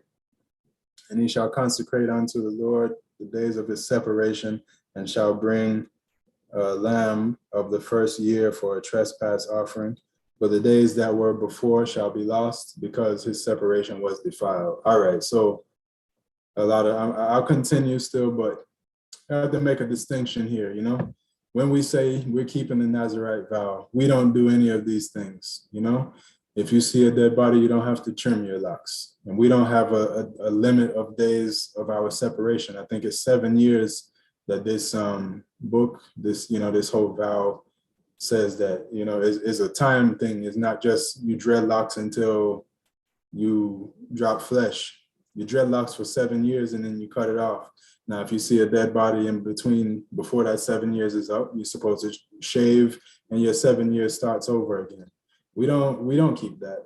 You know what I mean? So when we say Nazarite vow, I just think we kind of confuse ourselves, because this is really not what we do, first of all.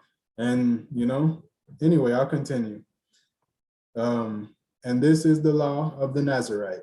When the days of his separation are fulfilled, he shall be brought unto the door of the tabernacle of the congregation, and he shall offer his offering unto the Lord. We don't do any of these offerings. You know, we don't bring any animals to be sacrificed for peace offering, for sin offering, for atonement, or for a burnt offering. We don't do any of that. At our altar, there's no dead, there's no, you know, killing anything. And he shall offer his offering unto the Lord, 1 he lamb of the first year without blemish for a burnt offering, and 1 ewe lamb of the first year without blemish for a sin offering, and 1 ram without blemish for peace offerings. And a basket of unleavened bread, cakes of fine flour mingled with oil, and wafers of leavened bread, anointed with oil, and their meat offering and their drink offerings. And the priest shall bring them before the Lord, and shall offer his sin offering and his burnt offering. And he shall offer a ram for a sacrifice of peace offerings unto the Lord with the basket of unleavened bread. The priest shall also offer his meat offering and his drink offering. And the Nazarite shall shave the head of his separation at the door of the tabernacle of the congregation, and shall take the hair of the head of his separation and put it in the fire which is under the sacrifice of the peace offerings. And the priest shall take the sodden shoulder of the ram, and 1 unleavened cake out of the basket, and 1 unleavened wafer, and shall put them upon the hands of the Nazarite after the hair of his separation is shaven. And the priest shall wave them for a wave offering, before the Lord. This is holy for the priest, with the waved breast, and heave shoulder. And after that, the Nazarite may drink wine This is the law of the Nazarite who hath vowed, and of his offering unto the Lord of his for his separation, beside that his hand shall get according to the vow which he vowed, so he must do after the law of his separation. And the Lord spake unto Moses, saying, Speak unto Aaron and unto his sons, saying, On this wise ye shall bless the children of Israel, saying unto them, The Lord bless thee and keep thee. The Lord make his face to shine upon thee and be gracious unto thee. The Lord lift up his countenance upon thee and give thee peace. And they shall put my name upon the children of Israel, and I will bless them. Holy Emmanuel, I, Selassie, I, Jah, Rastafari. So all of that stuff after verse 5, pretty much, we don't really adhere to. And that's the majority of the vow. You know, I read from 1 till 6, but then from 7 all the way through 27 is irrelevant to us, you know? Now, this causes confusion. I'll give a few reasons. When we have a Bobo, or anyone in the community really, but we'll keep it on Bobo for now. When a Bobo drops flesh, we do have a ritual, you know, for you know, there's a bonfire ceremony that's supposed to go through when someone drops flesh. Now, if you see a dead flesh, you don't have to trim your locks. You know, there's no rule nowhere in any of our literature that says we are to trim our head and do any of these burnt offering, peace offering, wave offering, sin offering, none of that stuff. So, you know, it causes in the whole Rastafari movement a fear of this concept of death, you know, which is really just a transition, you know, because in reality, the energy that gives life to this flesh, that carries around our spirit, is the energy that cannot be created or destroyed. It just exists. So once it leaves the flesh, it still exists. It doesn't die. You know, the flesh does die. The flesh drops. But like just how we say, I shall not die, I shall live forever. It doesn't mean that this flesh that I'm in is gonna exist forever. I mean, clearly that doesn't happen, you know? Only Enoch, as far as we know, it has been able to, you know, not drop flesh. But even Christ, I mean, Christ was crucified and you know, his flesh did stop working. And supposedly 3 days later, he rose it again. But he transcended out of this realm, you know, whatever that really means, we don't know. We could only speculate and say what we think it means. But, you know, King Emmanuel, he dropped that flesh. The flesh is buried on Bobo Hill. You know, supposedly ones and ones kept the flesh there for 3 days, thinking that he would come back, you know, into that flesh. But that didn't happen, you know, and the bones and meat and skin and everything was buried down into the ground. But we know King Emmanuel is not dead. So none of us will die either. You know, we just live. And to see a flesh, it doesn't really, you know, according to our liberty, our lifestyle, our principles, if you see a dead flesh, it doesn't mean that you've defiled yourself or that you need to, you know, start your Nazarite vow again or anything like that. So to me, this is my thoughts. You know, I don't think that this calling it a Nazarite vow while we grow dreadlocks is really beneficial, because most of the Nazarite vow doesn't even pertain to us. You know, it really just causes a lot of confusion and a want to not deal with our ones and ones who leave their flesh. Because, I mean, our Honorable Priest Dougie, he lost a son. You know, Empress Maisie has lost a son and a daughter. You know, and Priest Dougie shared his experience with me that when his son passed, King Emmanuel told him to not deal with the funeral. You know, but he said that caused his family a lot of grief. They never had closure, you know, from burying their son, and you know that's very important. Now, African people, you know, burial, right? First of all, birth. Transitioning into adulthood, marriage, and leaving flesh are all rites of passage, and all of them are very important. And all of them have ceremonies, you know, around them. in just about any African culture, you're going to find ceremonies for birth, for transitioning from being a child to being an adult, and from when you get married, and also when you leave your flesh. So when we say this Nazarite vow thing, and we don't want to deal with our own people who leave their flesh, who are we supposing that should bury our people? Are we giving them over to Christians to pray to Jesus over their flesh when they drop it down into the earth, or whoever will do it? Are we getting them cremated? And you know what I mean? Like, and as far as I know, African people, the cremation thing is not a good thing. You know, I wish the brethren was on here, because we were reasoning earlier, and one brethren, Priest Alonzo, he knew, Priest Zebi, which was the man who came from Ghana to the camp, and Dada had spoken and told the people that someone from Africa was going to come visit him, and Priest Zebi was allowed to sit on the mercy seat. And when Dada dropped his flesh, Priest Zebi was the one who they came for to do the rites, for him leaving his flesh, because nobody else knew what to do. So we have a void now that needs to be filled, because I personally, if I live my life as a Bobo Ashanti and I give my time and energy to the development of this Congress, I would be, once I'm out of the flesh, it doesn't really matter, but I would think that my spirit would be angered by the fact that the people that I gave up my life for would turn me over to some other church or some other people, or just someone to burn me and not, give any type of ritual for my spirit to leave the flesh and to transcend into the ancestral realm, because yes, we believe in reincarnation and we deal with that, so the spirit, even though the flesh drops, the spirit is very much alive, So I think it's important, based off of the fact, like I said, our African ancestors, our African people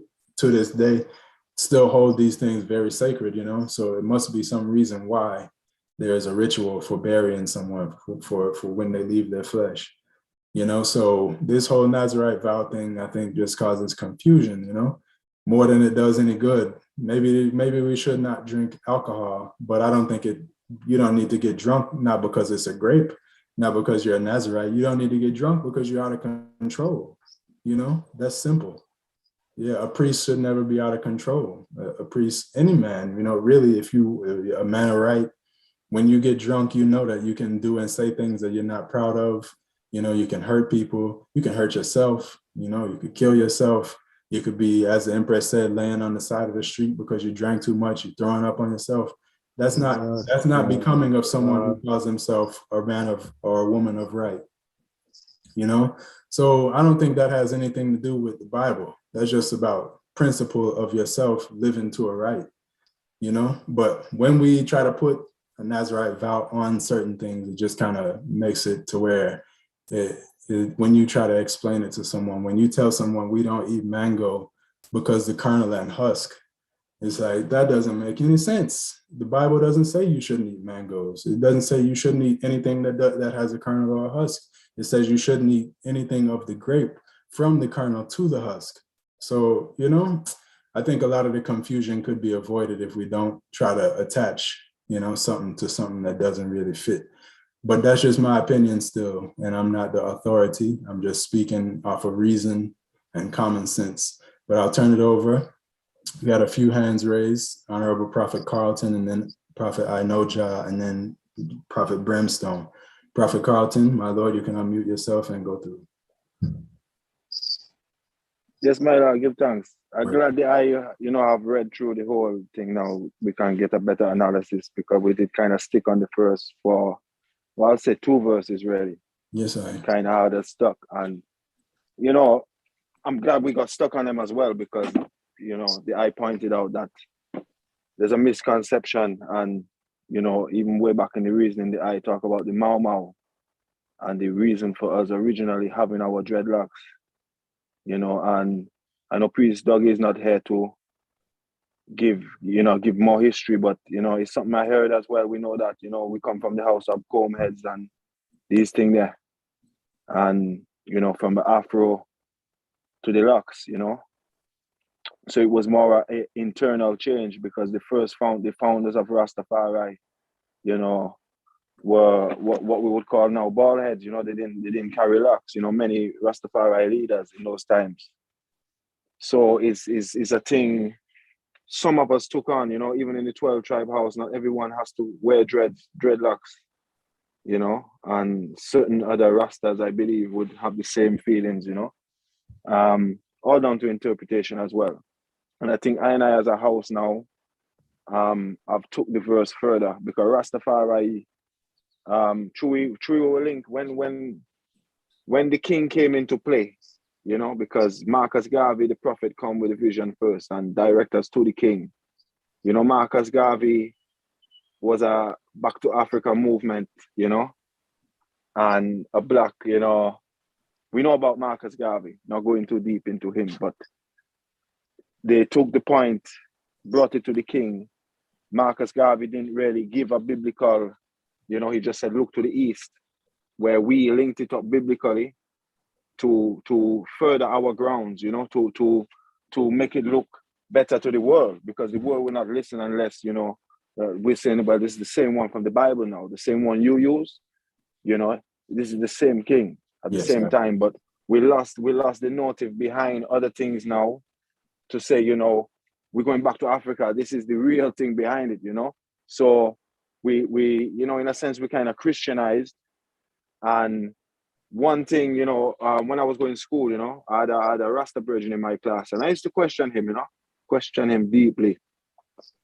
I was a church goer, you know, and I couldn't see the, you know, why this virgin not praising Jesus, you know. So he explained to me, you know, like, yeah, like he was the same thing on me and say, you know, like, he's got his reasons, but then he pulled out the verse from the Bible, the same number 6, you know, the part with it, and the locks of the hair shall grow. And when I read that, I was like, okay, so the Bible is not against dreadlock. I didn't really know, you know, as a youth, I said, oh, the Bible have dreadlocks in it. It's a biblical thing. So I kind of gave him some respect from there. So that's the way I'm looking at it, as like, I gave him respect from that. The world gives us respect, you know, even through His Majesty having biblical lineage, you know, but it's not the fullness of it goes deeper. We have more things to explore. So even the reason for us growing our dreadlocks at first was through the Mau Mau who were resisting the British, you know, colonization at that time there. And yeah, you have to look at the time things were going on. So it's a very important fact. And now that we have read the whole of Numbers, I just want to pose the question to everybody who were like, you know, like we've been debating over the verse 3 and 4. What about the rest of the verses, you know? Like Jadania was saying, do they pertain to us? Do we give all these offerings, you know, these blood sacrifices and things that they don't pertain to us? So are we Nazarites, you know? Is the, you know, or how would you explain those other verses? Because every verse must be as important as another. Exactly. So the same way they're talking about the grapes, I think the ram and the goat offering is just as important. It's a law. You know, it's a whole vow. Yeah. If it's not important, you ain't gonna write it down. So I just want anybody who, you know, like have that thinking that we actually are Nazarites. You know, 'cause I think Bobo took it to the next level, like bringing the grape in it. As I say, I know many Rasta will eat grape, you know, and some Bingi do take that verse into account and say, yeah, the Bible says not to eat grapes, and even others, you know, interpret it to mean all vines, you know. So, but then I'm saying, well, why don't you kill a goat? And I always question them, you know, when you do, why don't you kill a goat? Why don't you? How long have you had your locks? 25 years, and you call yourself a Nazarite? You should have cut them after 7 years. 7 years, that's it. You know, and you couldn't, to say you're a Nazarite for life, well, that's not written like that. You would have to cut it and redo it again. To you know, I've heard one say, well, I is Nazarite for life. And I said, well, it doesn't say that is a law. You can't say you could be a Nazarite for life. Well, you know, so anybody could really answer that question, you know. Yes, I. But the scripture that the brethren did ask me to read, it said that Jah commanded, through the angel, Jah commanded the empress not to trim his hair, that he would be a Nazarite from the birth until his death, same way still. So there is that one, you know, like exception, I guess, to the rule that's written in the book. You know, I'm just to, you know, speak to what you just said still, but I say it is a fullness, you know, it's a whole vow. It's not just one part and one part. It's a whole thing, you know, and if we're not doing the whole thing, it's kind of confusing if we say we are it. Because if you say you're a Bobo, but you don't wear a robe and turban, then people are going to look at you like, what kind of Bobo are you really? You know, if you say you are Rastafari and you don't hail his majesty or something, then it's like, you're not, I mean, are you really a Rastafari? So, yeah, anyway, continuing, Prophet I know Jah, you have your hand up, my Lord, you can unmute and speak. Prophet I know Jah, unmute, my Lord. Honorable, my Lord.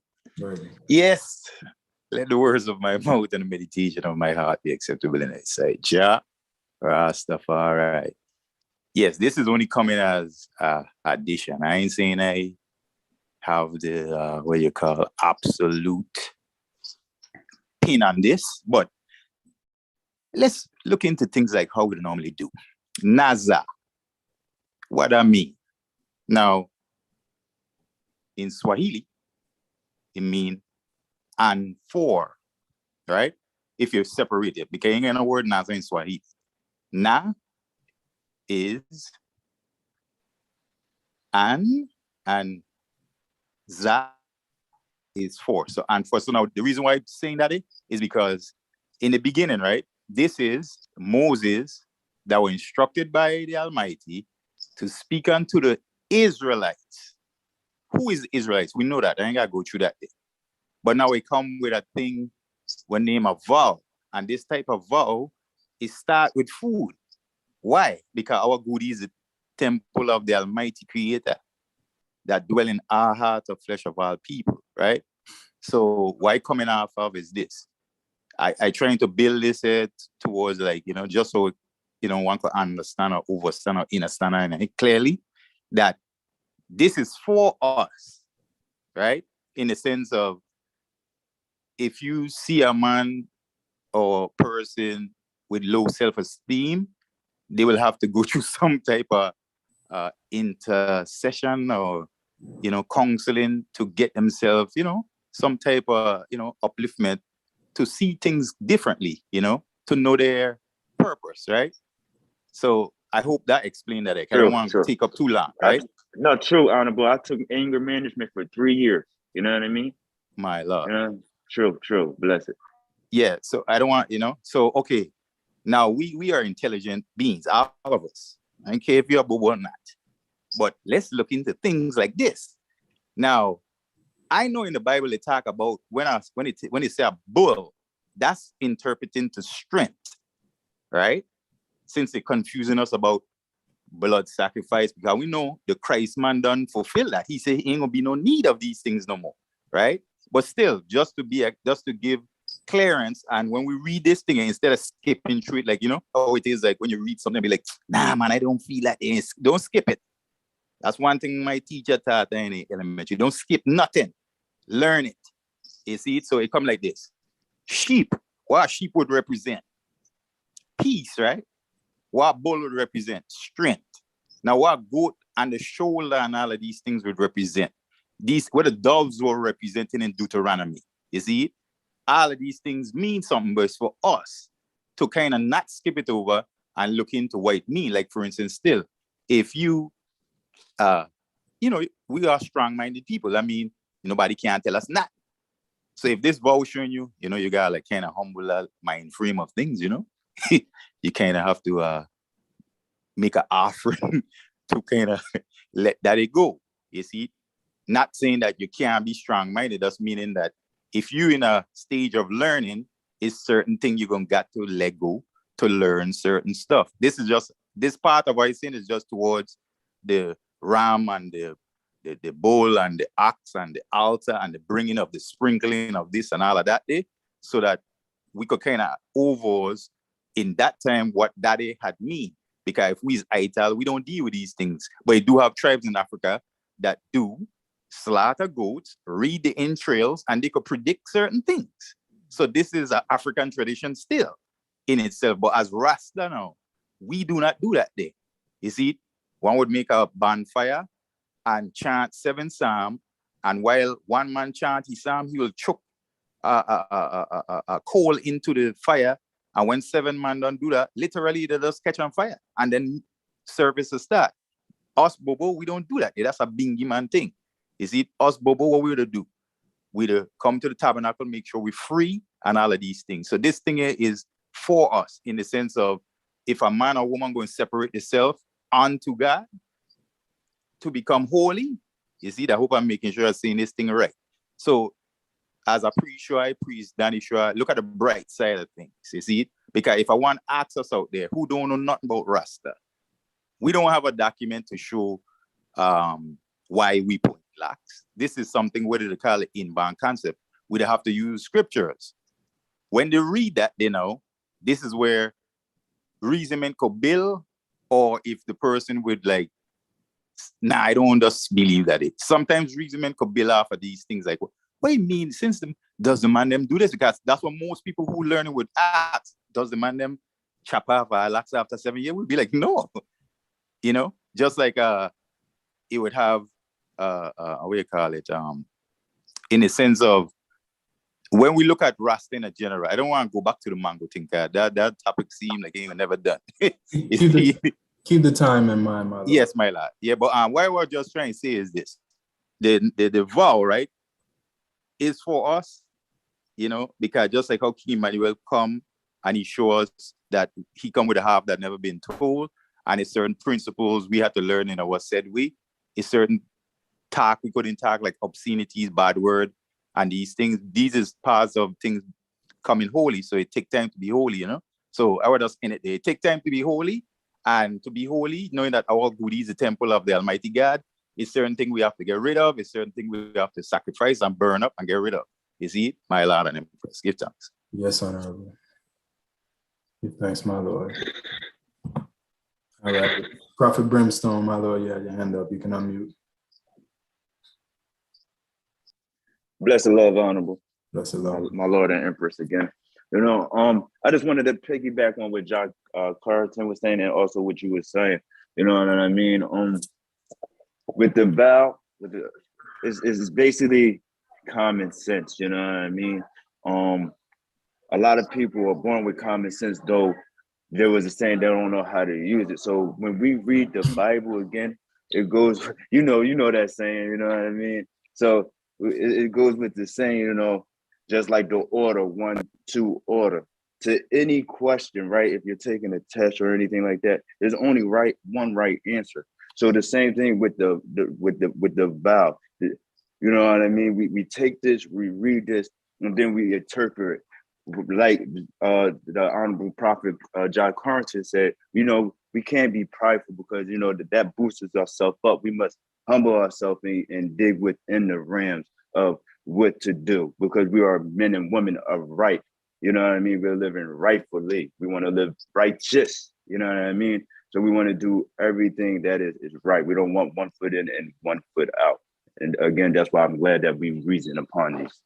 Blessed love. Blessed, my Lord. Give thanks. Honorable Prophet Jasik, my Lord, you can unmute yourself and speak. Blessed love, my Lord, and Empress, Prince and Princess. Give thanks for the study group. Yes, I. Considering that natural, you know, as I say, the experience always there because King Emmanuel lived in Gaudiad. I will never ask the Empress why she was in Gaudiad before King Emmanuel ascend. If anybody when he passed when Gaudiad itself and how they deal with it. And how they deal with it now. It could be a perfect example for we to know how Emmanuel deal with it firsthand. Here was my Lord. Concerning the blood sacrifice and thing in Numbers chapter 6 now. That was the Levitical priesthood. Back in them days when a man go a funeral, if he's a Nazarene, that the procedure Moses is set for man to go through. Yours. But to Emmanuel come now to fulfill that law now. Because get first from my elders still to know well if any Bobo if had any experience before, you know, any Bobo pass away in the Gaudiad day, so how to deal with it so we can know from my elder perspective, you know, my Lord. Yes, I give thanks. We have Priest Dougie is on now, Empress Maisie, either of the item. Remember anyone dropping flesh while King Emmanuel was still there and what was done to send them off. Either one of the item can speak still. Yeah, blessed house. Yeah, sorry, I'm a little late just joining in, but I'm here in Jamaica, in the woods.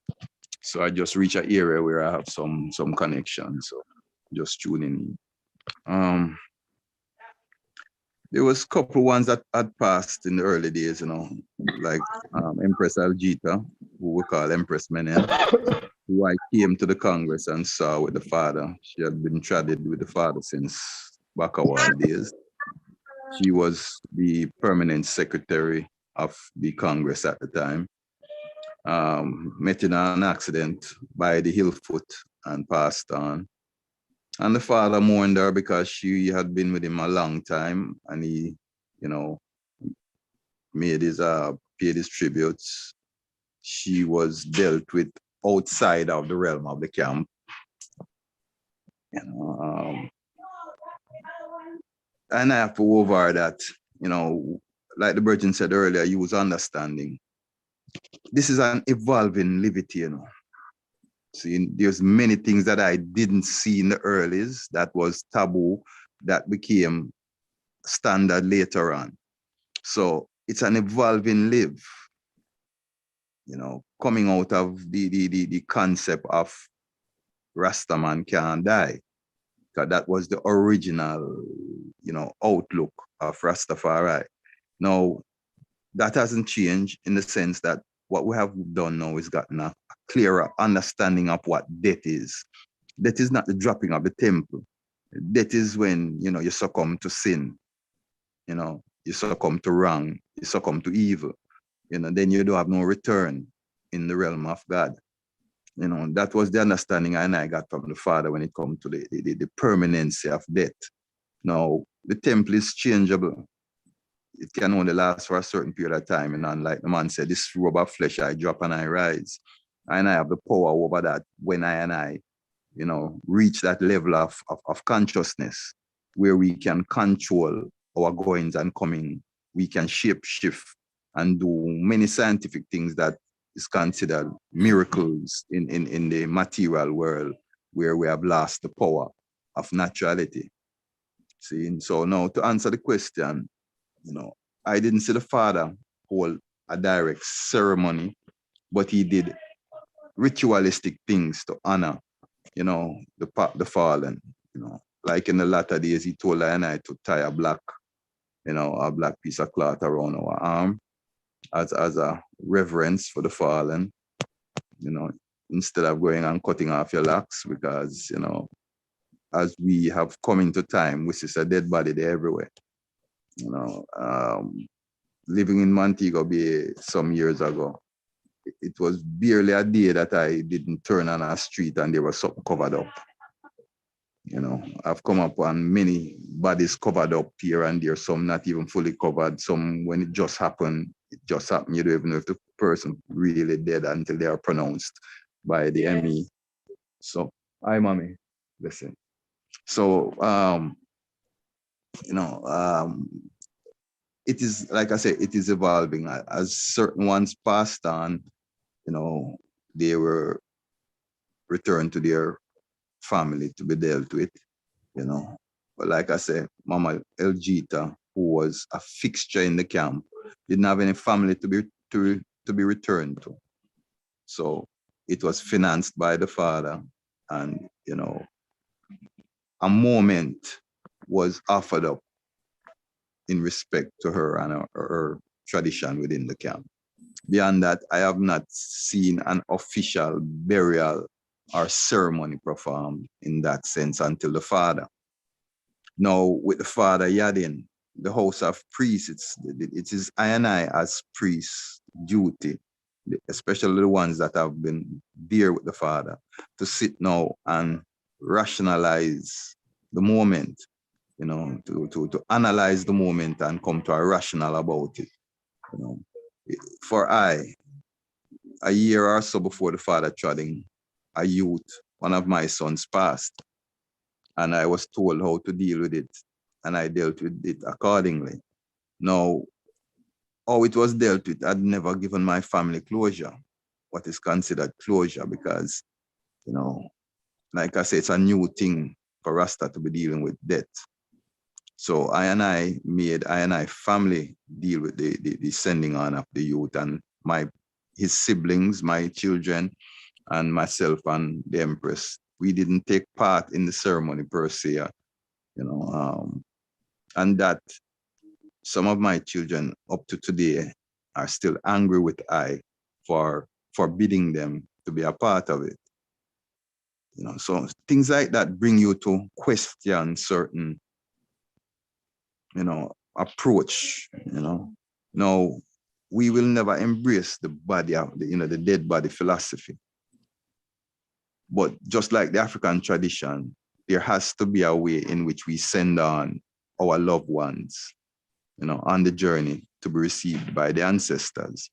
Our Majesty spoke of it, you know, he wrote of it in, you know, it was transcribed, his opinions were transcribed in the Faith and Negas, you know, where he clearly stated that we have to have a method in which we send on the body. The body doesn't have to be in the same space, you know, at the time of the ceremony. So it's up to I and I to design something that fits I and I liberty, that doesn't pollute I and I temple. You understand? Yes, we would give the body to the proper authorities to deal with the body, to prepare the body, prepare the coffin. But a ceremony, there's nothing wrong in holding a ceremony, you know, a celebration of the life of the person now, you know, because I and I still would not even term it the way that Babylon term it, as a funeral or a celebration of death. I and I would celebrate the life that the person had lived and the contribution that the person made to life, you know, especially as Rastafari, as a Bobo Ashanti, as a priest or an empress. You know, we need to be able to hold something together that where we enjoy that moment, just like we did with the father, sending on the father on his journey, you know, because we decided right there and then that we couldn't turn the father over to any outside forces to deal with such a holy man. And if the father is holy, so is the son. I and I who have come and walked in his footsteps and tried and have succeeded in living a life of right. Because a life of right don't mean that it is devoid of wrong or devoid of mistakes. A life of right is the man who accepts that he made the mistake and work to correct it. That's what the Godhead is. Accepting our human frailties and working to make sure that they don't affect other people in a negative way. See, so yeah, sorry to be long-winded, but this topic is a topic that needs unpacking on a real level and needs serious dialogue about it, because it's not a simple process. You know, and like we know, pollution is not a simple thing as a house of priests. So that is my sound for right now. I don't know if that fully answers the question. What was done with, like for the ceremony regarding the burial of King Emmanuel's, the flesh that he left? Well, what we did, we did it like the ancient way. Priest Bello, you know, of Star Trail, the original owner of Star Trail, Jabello. He was on the island at the time, like myself, and he had a panel van. So we, you know, used this panel van as the so-called hearse to transport the coffin with the body, to get the body prepared properly, get the you know, there had to be some added work done to the coffin, which we made, we got done. Then we transported for the body before to the campsite to be laid down that Friday morning. Now, was a normal process in which we chose the appropriate hymns to be sung, you know, read the appropriate book that was needed, and our psalms as usual, you know. So we did a ceremony of a sort. It was more like a service ceremony. You know, in the Friday morning, as we laid him to rest, we had libation poured like normally done. You know, it was some Rassis who dug the grave to begin with from Jabella brought with him from Mandeville. So everything was in-house and done Rasta-wise in the ancient style, pouring the libation with the white rum and the water. And like I say, having a priest officiate, which priest Zebi was the one that officiated that morning as the main priest. Bless his soul, that Zebi recently passed on. But he's the Ghanaian priest, the priest that was born on the continent, that came to the West to be with the Father, to learn, the fullness of the Bobo Ashanti liberty.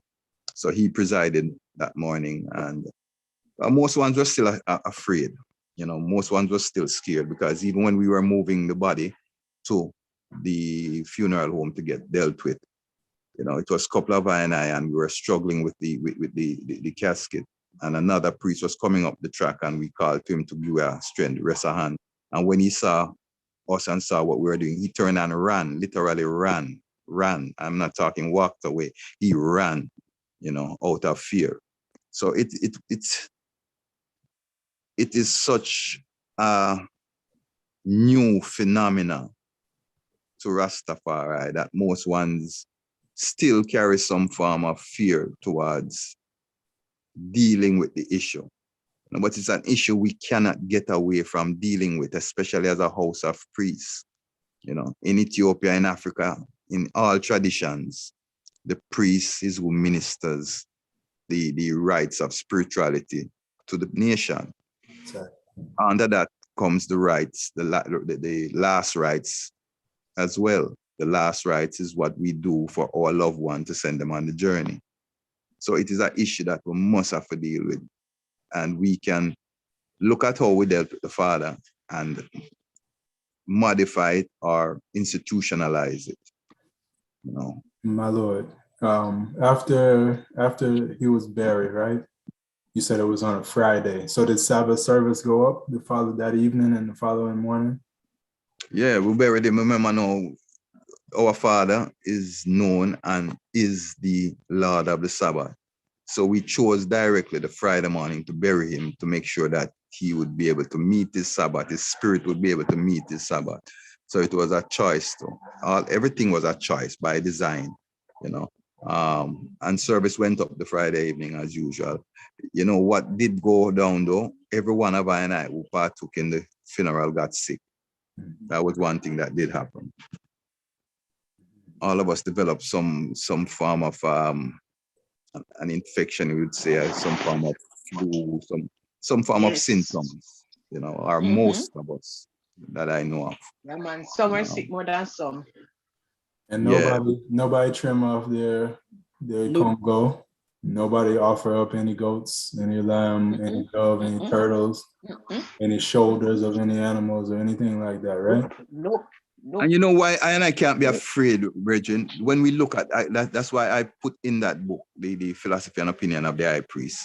In the back, I put the whole report on the ecumenical conference that the Father held when he invited all the fraternity of the cloth to converge in Addis to discuss the relevance of religion in the 20th century at the time.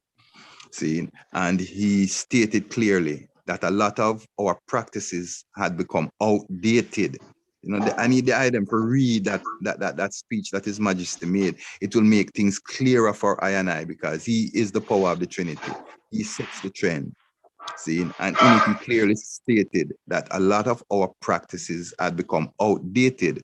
And with the purity of the Venerable Father's liberty and the information that science affords, and this is verbatim now, this is his words directly, with the purity of the Venerable Fathers and the information science affords to us in this 21st century or 20th century at that time, he saw that the Venerable Fathers and all involved had the ability to come up with something more practical, more fitting of the people's time and space in which they live. And he used fasting as an example. He said back in the day, we could fast for X amount of period of time and X amount of hours each day. He says in the modern world, that is not practical, because people now have to seek bread. People now have 9 to 5. There's many reasons that make it not as practical unless you live in a monastery environment, which Bobo Hill would be considered a monastery environment. Unless you live in that kind of setting where, as a priest, your community, your village takes care of your needs, so you can be on that order 24/7. You don't have that luxury, as back in the day. And so it is with a lot of our practices, things that were relevant in the 19th century, the 18th century, the 17th century on down, is not relevant in the 20th and 21st century because of the fast pace of life, one, and because of our survival needs that make us have to grind those 6 days where we barely can afford to really hold a Sabbath properly if you're not within a certain setting. You understand? Because unless you have a skill sets where you can command your paycheck, when you're a person surviving from day to day, struggles of life in the 21st century is not easy. Rent is not cheap. Food is not cheap. Sending you to school, providing for your family needs is not cheap. So looking at those practical changes that had taken place, His Majesty said the fathers and the other learned ones sitting in together, breaking bread and reasoning, most can come up with a more practical approach to our spirituality. Well, the time is here again. We're at that crossroads again. That's the crossroads not just Bobo Ashanti, but humanity, the Rastafari movement itself, and humanity is at that crossroads where science and technology is the order of the day.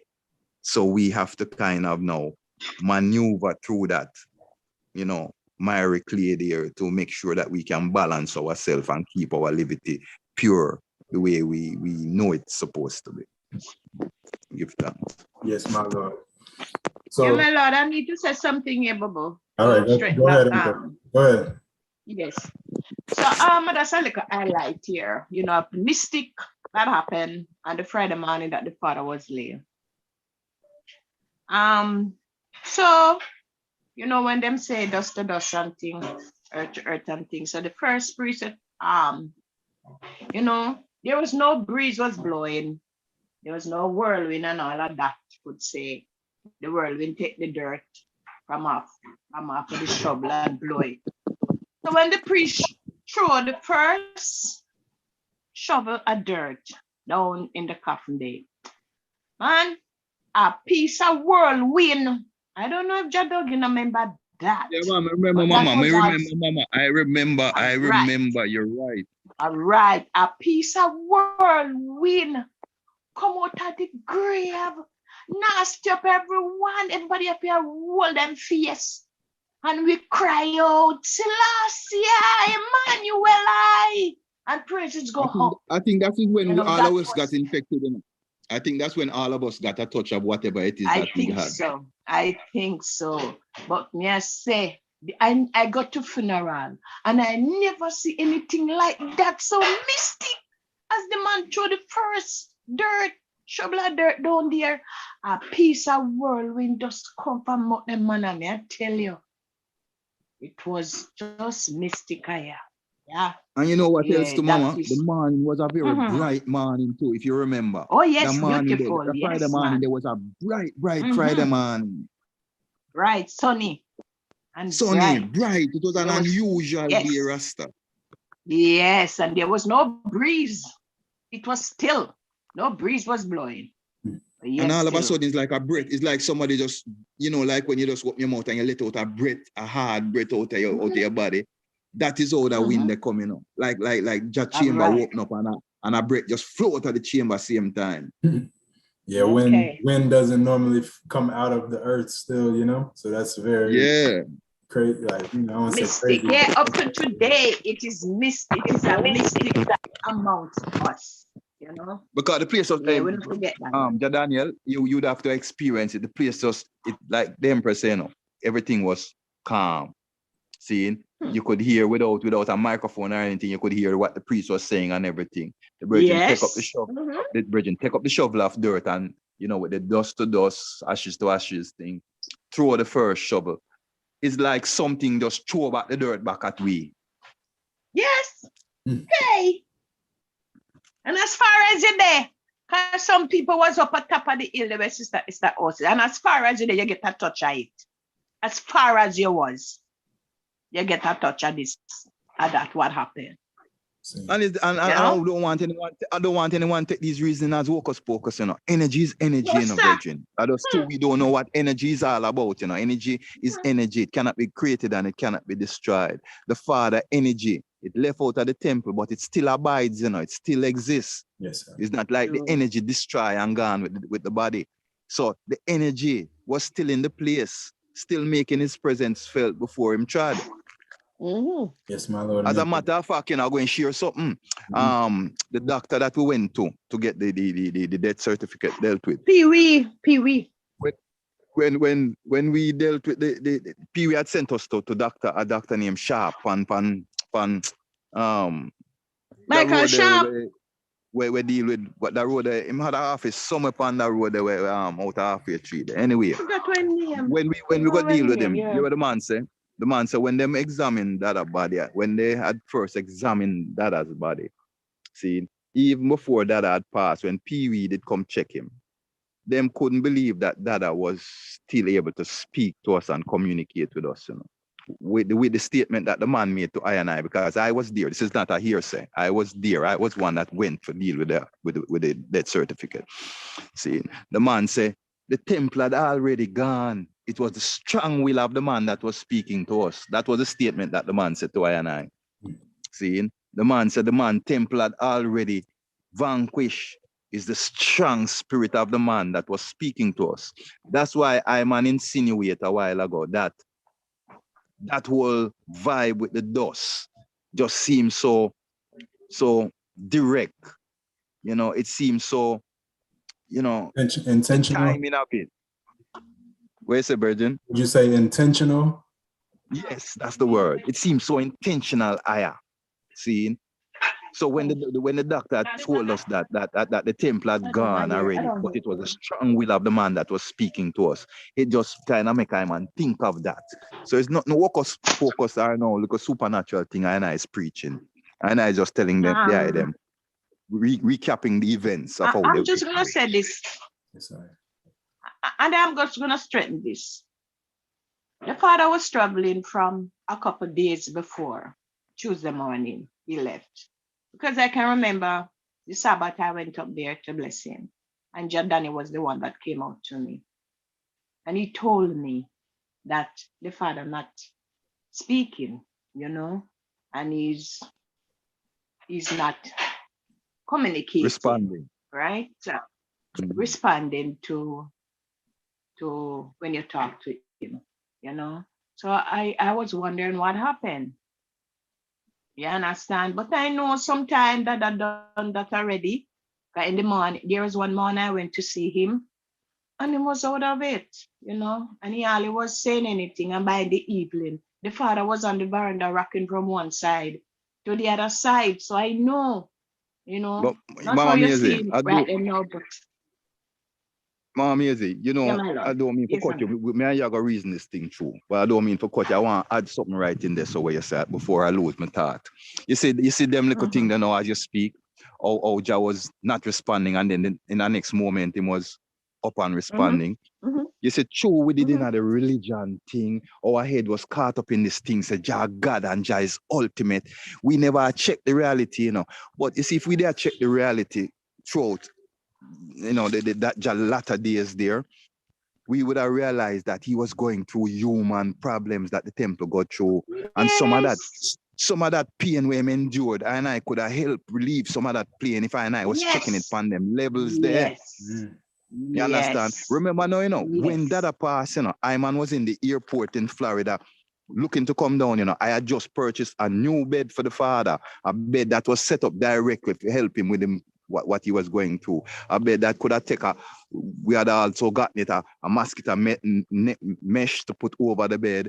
It was a certain type of bed for the father. I man had also secured a wheelchair, seeing to make their movements a little easier for the brethren. Them could have moved him around. There's certain personal and realistic needs that the father had, that if we were not just looking at him as just a God figure and looking at him as both the God and the man, we could have helped to alleviate some of them struggles there. Seeing? And that is where I want my brethren them, especially the younger brethren them, coming up to start to look at life. The man was Not real. just The from, man was a real man. yeah, man. Stop looking at it from just a supernatural thing, from just a God level. Yes.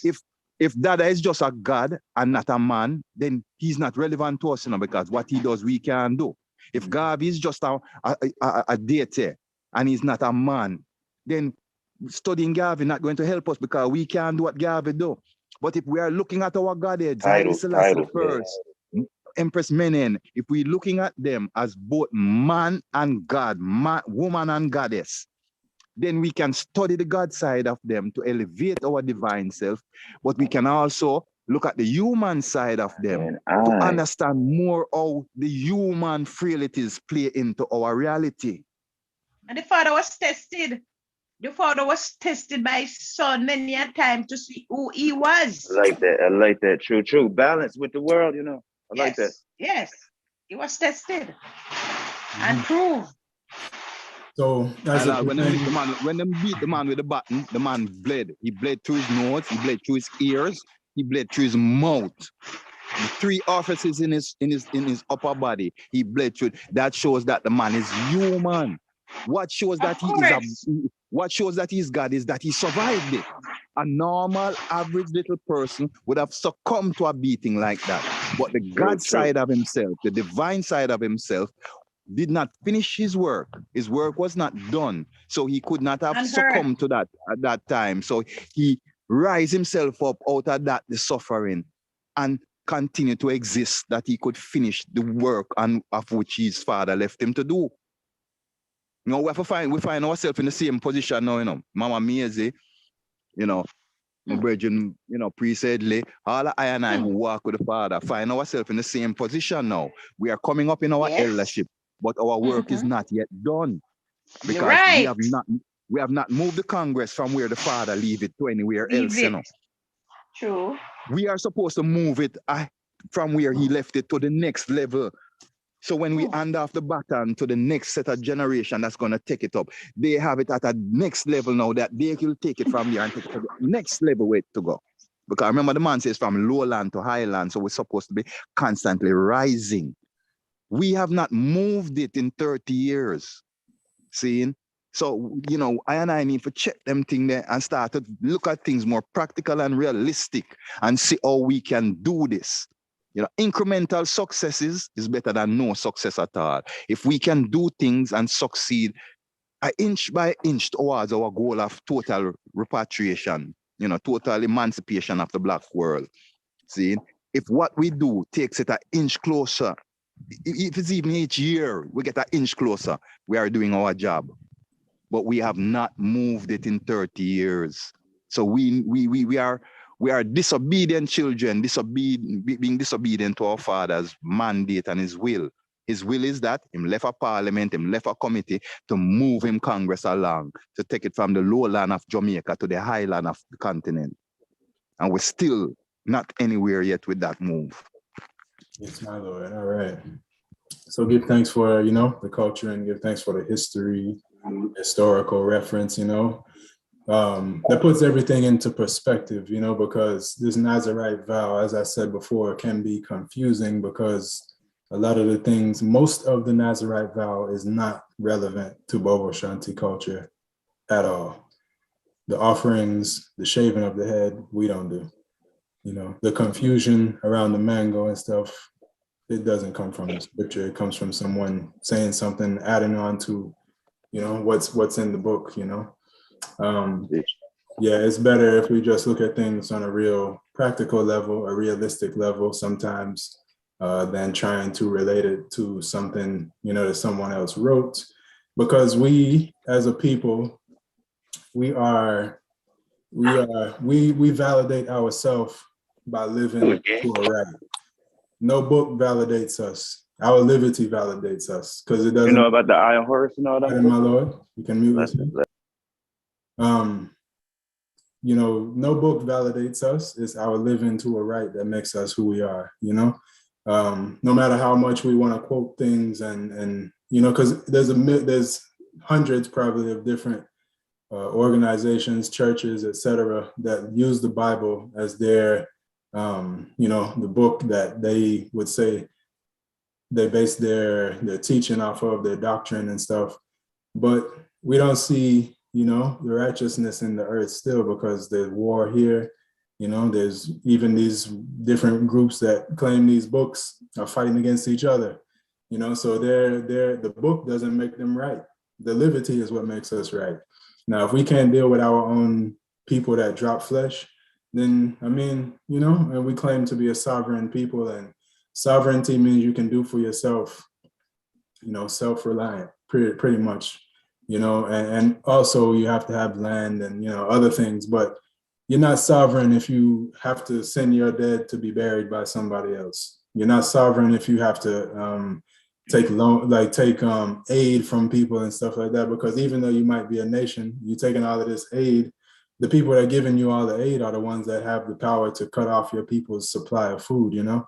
So you really, you know, bow down when you don't do for yourself. So when we try to connect everything to the Bible, sometimes it just leads us to like a dead end road, you know? And it doesn't mean that the Bible is not relevant. I'm not saying that Bobo Ashanti should not use the Bible or nothing like that. I'm saying that when we call ourselves Nazarite, right? And we try to fit our liberty into this Nazarite vow, is not everything that we do that comes necessarily from the Bible. You know, there are things like, you know, there are things that are new, you know what I mean, that didn't exist when the Bible was written, that we are doing, and we don't need the book to tell us that it's okay to do it. We just see a problem and we solve the problem. And if it fits, if it is a fulfillment of a prophecy, then great. But if it's not, it's still, it's right, you know? Yeah, so. The Mau. Yes. The Mau, bro. Yes. The Mau was no Nazarite.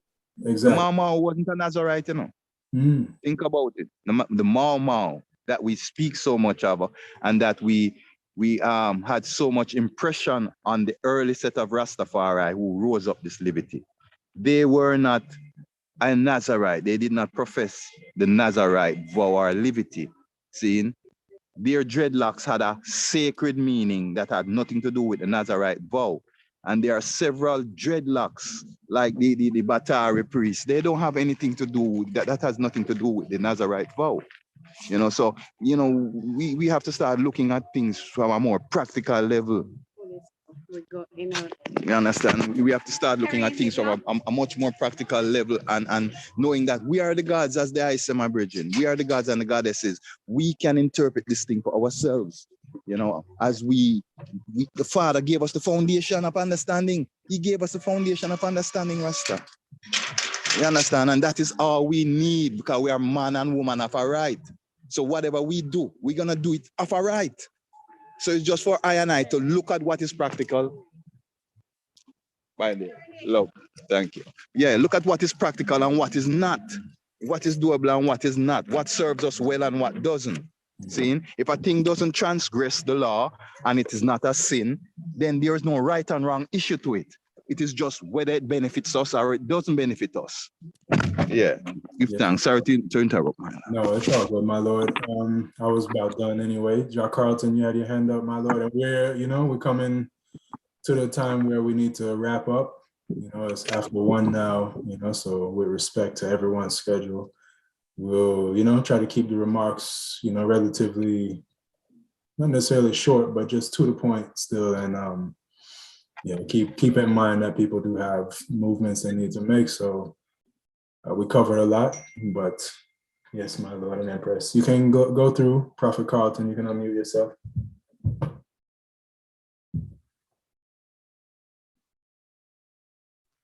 Bless the love again. Bless the love, Give thanks. Yes, honorables, give thanks for all points and the reasoning going forward. Just going to say, touching on the Bible there, before my more important point still, I feel the message of the Bible, sometimes true, we take the piece, and even like we just read the Nazarite law, and we read the fullness of the scripture, but we didn't read, the that's in the Old Testament. When we get to the New Testament now, we speak of Christ, which is what King Emmanuel come to, fulfillment of Christ's prophecy also. This level now, through the sacrifice of Christ, 2,000 years ago. From them time then now, enough laws change up, So King Emmanuel himself then now, through our elders now, we getting certain things and now we're hearing now and we're realizing now, oh, it matches up with this. This doesn't match up, but this is now the new law. So just like we have a New Testament, everything became new. So all these sacrifices, we were done with that because Christ was the last sacrifice, And they say he's come no more as a lamb to be slaughtered, even in the time when King Emmanuel came, he said he's not come like Christ 2,000 years ago to get slaughtered. That's why even my Lord say he take beating and still stay and hold his message, stay there to pass that word on to I and I. So, within reading the fullness of it, we can get the understanding that although we have these laws, it's a story, and we had these laws before, things change along the way within that same Bible. So it's not to say like it's a wrong thing or right thing, it was right at the time. And like the priest is saying, things evolving now, things were evolving in the Bible. The Bible was written over a 4,000 year period, I think. One could check it out, but it wasn't written like in a 50-year period like the Congress. Mm-hmm. It's written over thousands of years. So things were changing. Enough tribes, enough cities, and that weren't there in the beginning became in the end. So we really have to look at the book on a more wider basis like that to determine whether we are Nazarites or how we are keeping the Nazarite law, how we could match it up. Because the way I see it, all of us see ourselves as Nazarites. Through Christ was a Nazarite, born in Nazareth, the city of Nazarites. So not born in Nazareth, but lived in Nazareth, pardon me. Yeah. And I don't think that's Nazareth is a place, and I don't think everybody that comes from Nazareth is a Nazarite. He's a Nazarite. That's what I'm saying. You have to determine these two different things. So although Christ was a Nazarene, some people say he wasn't a Nazarite, but I and I say he's a Nazarite. So we like we say, we trying to, we have the rights to bend the law through the new covenant, the New Testament, through Christ come. So King Emmanuel come to show us that in these times. So we just have to give thanks and match the pieces up from the elders, but not to take up too much time. My more important, note is, through Priest Dougie was talking about, the death topic with King Emmanuel, and very, very saddening. Not really the funeral part, because that was a glorification of the man life and giving thanks. But towards the end, where they say he could have got better care, and I think that's the important message I got from this reasoning, that because even through my experiences with death, when Bobo come, I find that we could take care of them more like when they're sick, when they're living, because we always talk about living and we don't deal with the dead. So let's deal with the living. As we are here as brothers and sisters, what are we doing?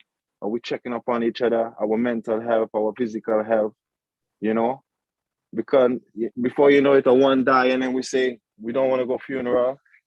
And it's because we didn't understand this guy's life. We didn't check for them within life properly. So I'm not saying we didn't do that for King Emmanuel. We could have done more. I'm not saying that we're not doing it for one another, but I'm just saying we could do more, I think, so then when we understand this better, we could treat each other just like we treat King Emmanuel, and even probably have a better ceremony at death and better ceremonies, more importantly, in life. Because all these celebrations we have in service and, it's got to mean something, and we're still struggling daily. And I think we just got to show more love for each other more in life. And then death will sort itself out through our love in life. So that's my short words, my Lord and Empress. Give thanks for the moment of reasoning. Yes. Love again. Give thanks for the word, my Lord. Honorable Prophet Brimstone and then Prophet Joseph. Where we are at the final part of the show, Daniel? Yes, sir. We're wrapping up, man. Can I ask something? So well, we had two hands. So we come to hold on, Empress. Mama amazing. Make the two hands go through and then you and I can seal up with a sound, you know? All right, cool. If that is all right with Daniel. Yeah, it's cool. No problem. Prophet Brimstone, my Lord, you can unmute and go through.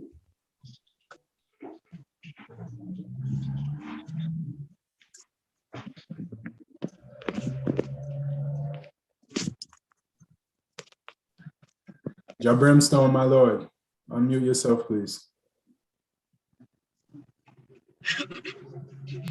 Blessed love, honorable God. Blessed honorable. Yes. So I just was going over the same thing, just reiterating what the honorable prophet was saying. You know what I mean? Once you know who you are, you know what I mean, you stay true to self. You know, the more you do something, it becomes a habit. Like he said, you know, the Lord is in us. You know what I mean? We know Dada, we know King Alpha, Queen Omega, and the greatest prophet to ever come out of a woman. Now it's up to I, you know what I mean, to take that trust. You know what I mean? Yes, there's gonna be questions and thoughts and everything like that, but you have a conscience. So it's either, you know what I mean, like we go back to the common sense. You must stay positive in this negative world. We can't control how others think about us, how others feel about us, or what others do. We only can control us. You know what I mean? And think about the teachings of His Imperial Majesty, and don't have the devil philosophy. Because remember, the righteous shall inherit the earth, while the wicked perish. You know, we're not followers of the world, but we're followers of the Black Christ, because the Black Christ can save life. You know, we show Him that so everybody can come to the Black nation. You know what I mean? And that's what I give. Blessed love. Give thanks, my Lord. Prophet Joseph, honorable, you can unmute thyself. Yeah, my Lord. Prophet Joseph. My Lord. My Lord. And Empress, give thanks again, my Lord, for this. Yes, my Lord, for the understanding, my Lord, knowledge and wisdom our Father sent to us. I just wanted to rescue, my Lord, what I really rescue, my Lord, from this book of Numbers, my Lord, chapter 6. Okay, is the part where it says that the man shall separate themselves to the Lord Almighty. So we know if we separate ourselves to God, yeah, we are Nazarite same year, my Lord. You know, and now I was, while the reasoning was going through, I was kind of meditating on this, my Lord, and I, as the item C in number 6, it really highlights the grape, like the man should separate himself from grape.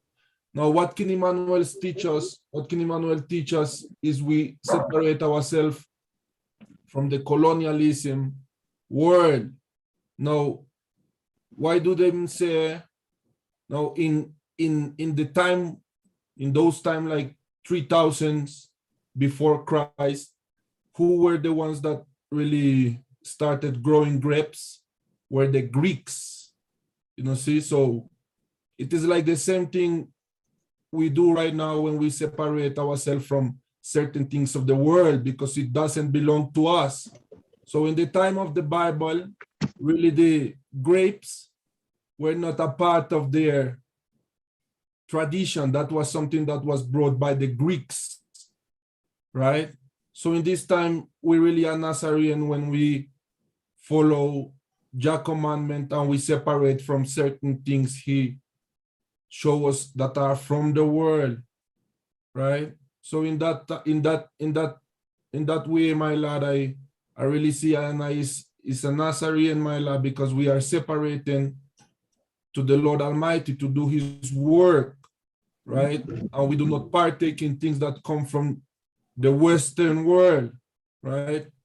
So yes, my Lord, I give thanks for the understanding, my Lord, for the word. Hold on, Bobo. we don't take part in things that come from the Western world.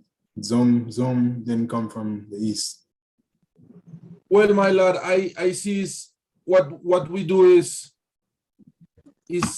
just understanding, my lord, like tradition, you know. We do not take the tradition from the Western world to build on that, my lord. You see? So that is what I mean when I say that. I mean, we do not partake in many things, my lord, as Bobo Ashanti, because we know they're made to uplift the Western world, my lord. We use things that people from the West use same way, but we do it with a different understanding, right? So Truly.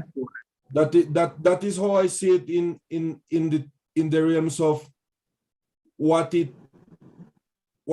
the understanding from that symbolic thing about the Bible when it says the grapes and things like that. I went and searched and I saw that the first to grow grapes were the Greeks.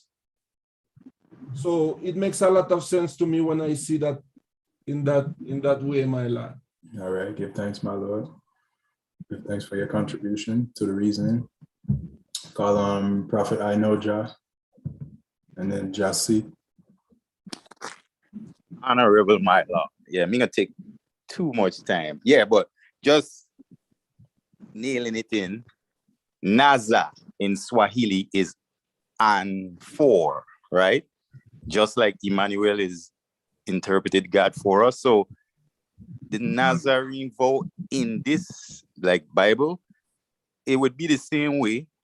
Once again, like if I want to come into therapy from trauma, from abuse, from being a slave, just like how we learn as being true Rasta, it starts from within you first, you see? So I really wanted to touch on a lot of things, but timing will permit. But these are some of the things that kind of help, because skipping over a thing and then somebody else come with it, it gonna kind of bring a futural confusion. So our acts, remember I say, you know, our acts and these things mean something.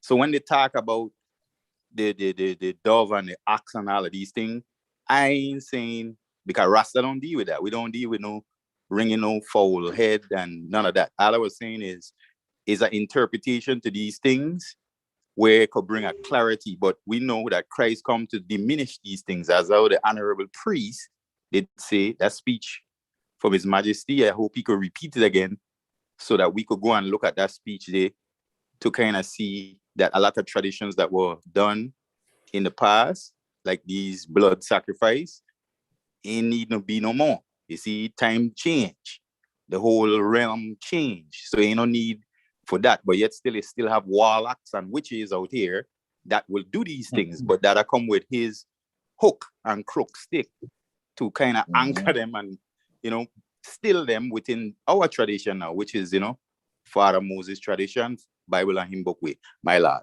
Empress, give thanks, my Lord. Good talk, good talk. Continuing, Prophet Jassi, my Lord, you can unmute yourself. King Emmanuel VII, Adonai God, Jah, Rastafari. Yeah, man, give thanks for your last testimony, you know. Royal Empress Lady, Honorable Priest Doggy. Heart of love to the royal family, you know. Until we meet again, love, love, love. My Lord Empress. Bless you. Bless the love, Jassi, give thanks, my Lord. Yes, my Lord, give thanks to the love, you know. Yes, Royal And family. I must remember, though, you know, this is the golden altar. The golden altar, I and I are the sacrifice, you know. In this time here, I and I, the priest, on the golden altar. We are the sacrifice. You understand? That's why the man said, I and I have to be blemish, without blemish right now, blemish free. See, and that means I and I liberty have to be of a higher standard. That's why I and I are held to a higher standard in the society. Because even if you go out a road right now and you move a certain way on the turban, people are going to tell you straight up, you're not Bobo. And so Bobo move. See, because we are held to a higher standard. That was All right, Jack Clarkey, my lord. You can unmute yourself and go through.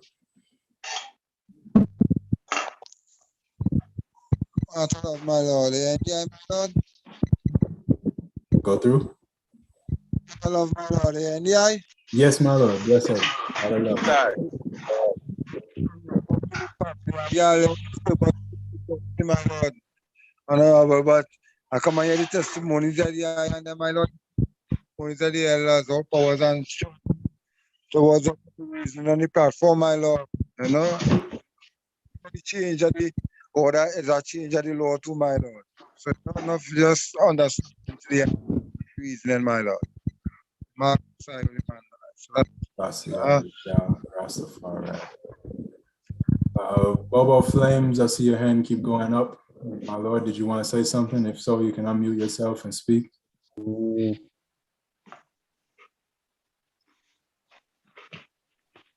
Go ahead.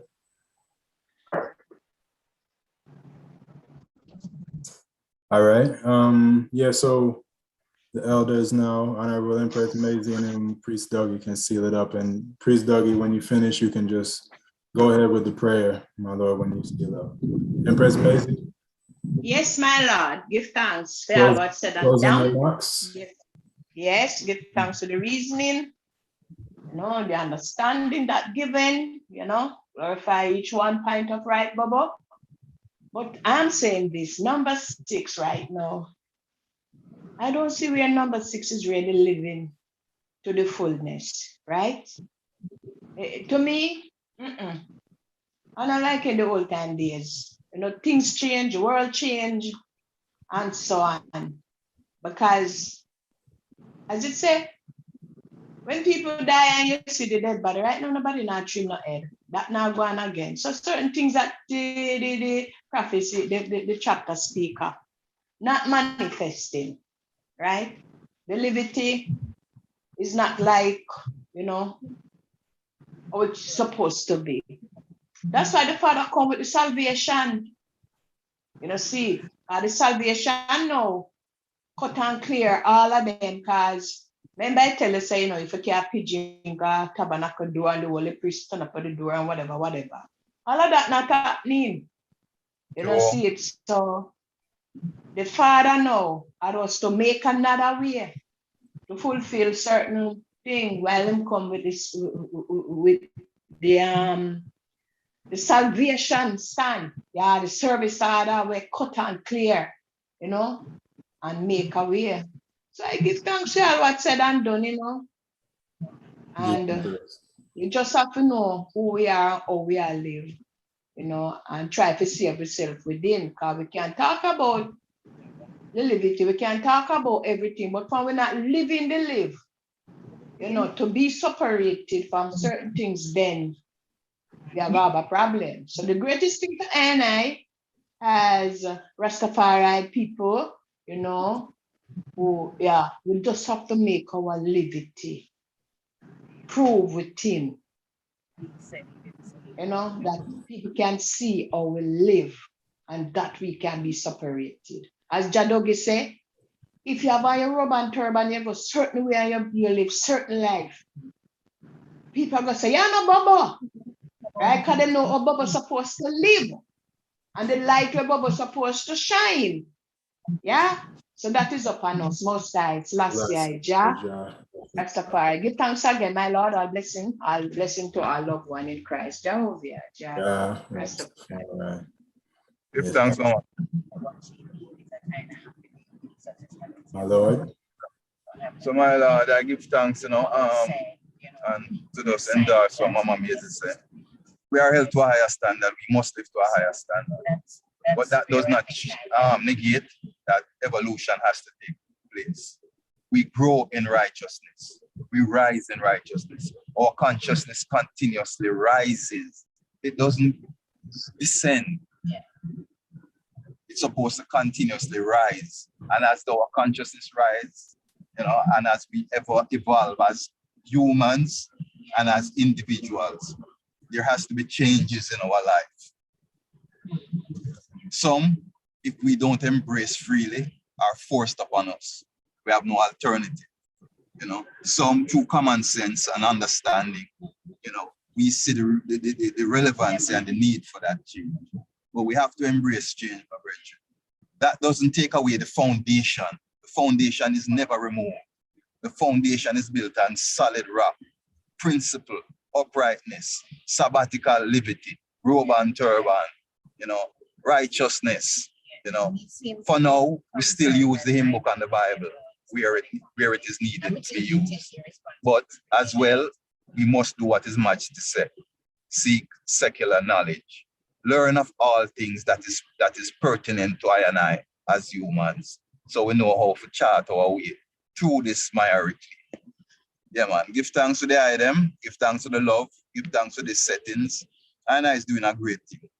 I never hear number 6 unpack the way I am here the item unpacking it today. See, so I man is proud of I and I. I man is proud of all of I and I who have taken part in this discourse this day. See, Most High, Holy Emmanuel, Selassie, Rastafari. You want to do the closing Yes, prayer? go through, my Lord. Yes, sir. Well, as I say, glory be unto the Father, unto the Son, and unto the Holy One of creation. As Jah was in the beginning, is now and ever shall be, this world without end. So we allow our God, Selassie, Jehovah God, Rastafari. Great and terrible God, Rastafari, is the Almighty God, Most High. Holy Emmanuel, Selassie. Rastafari. My brothers and sisters, behold, what manner of love Rastafari had bestowed upon I and I, that we could be called the sons and daughters of Him, His Imperial Majesty, Emperor Haile Selassie I, and Empress Menen Aswa, our divine mother and father. And we are His children through His love and His mercy. Most High, Jehovah, Jah, Rastafari, live love and prosper, family. Bless. My Lord. Glorify. Give thanks again. This is the African Liberation Network. I am the host, Prophet Daniel, and we are the Bobo Ashanti Study Group. You know, give thanks for everyone's contribution to the reasoning. Give thanks for everyone's presence. Give thanks for the presence of the God that lives in I and I. Most High, Selassie, Jah, Rastafari, all guidance and protection, all strength and powers this 6 days of labor. My Lord and Empress, blessed love.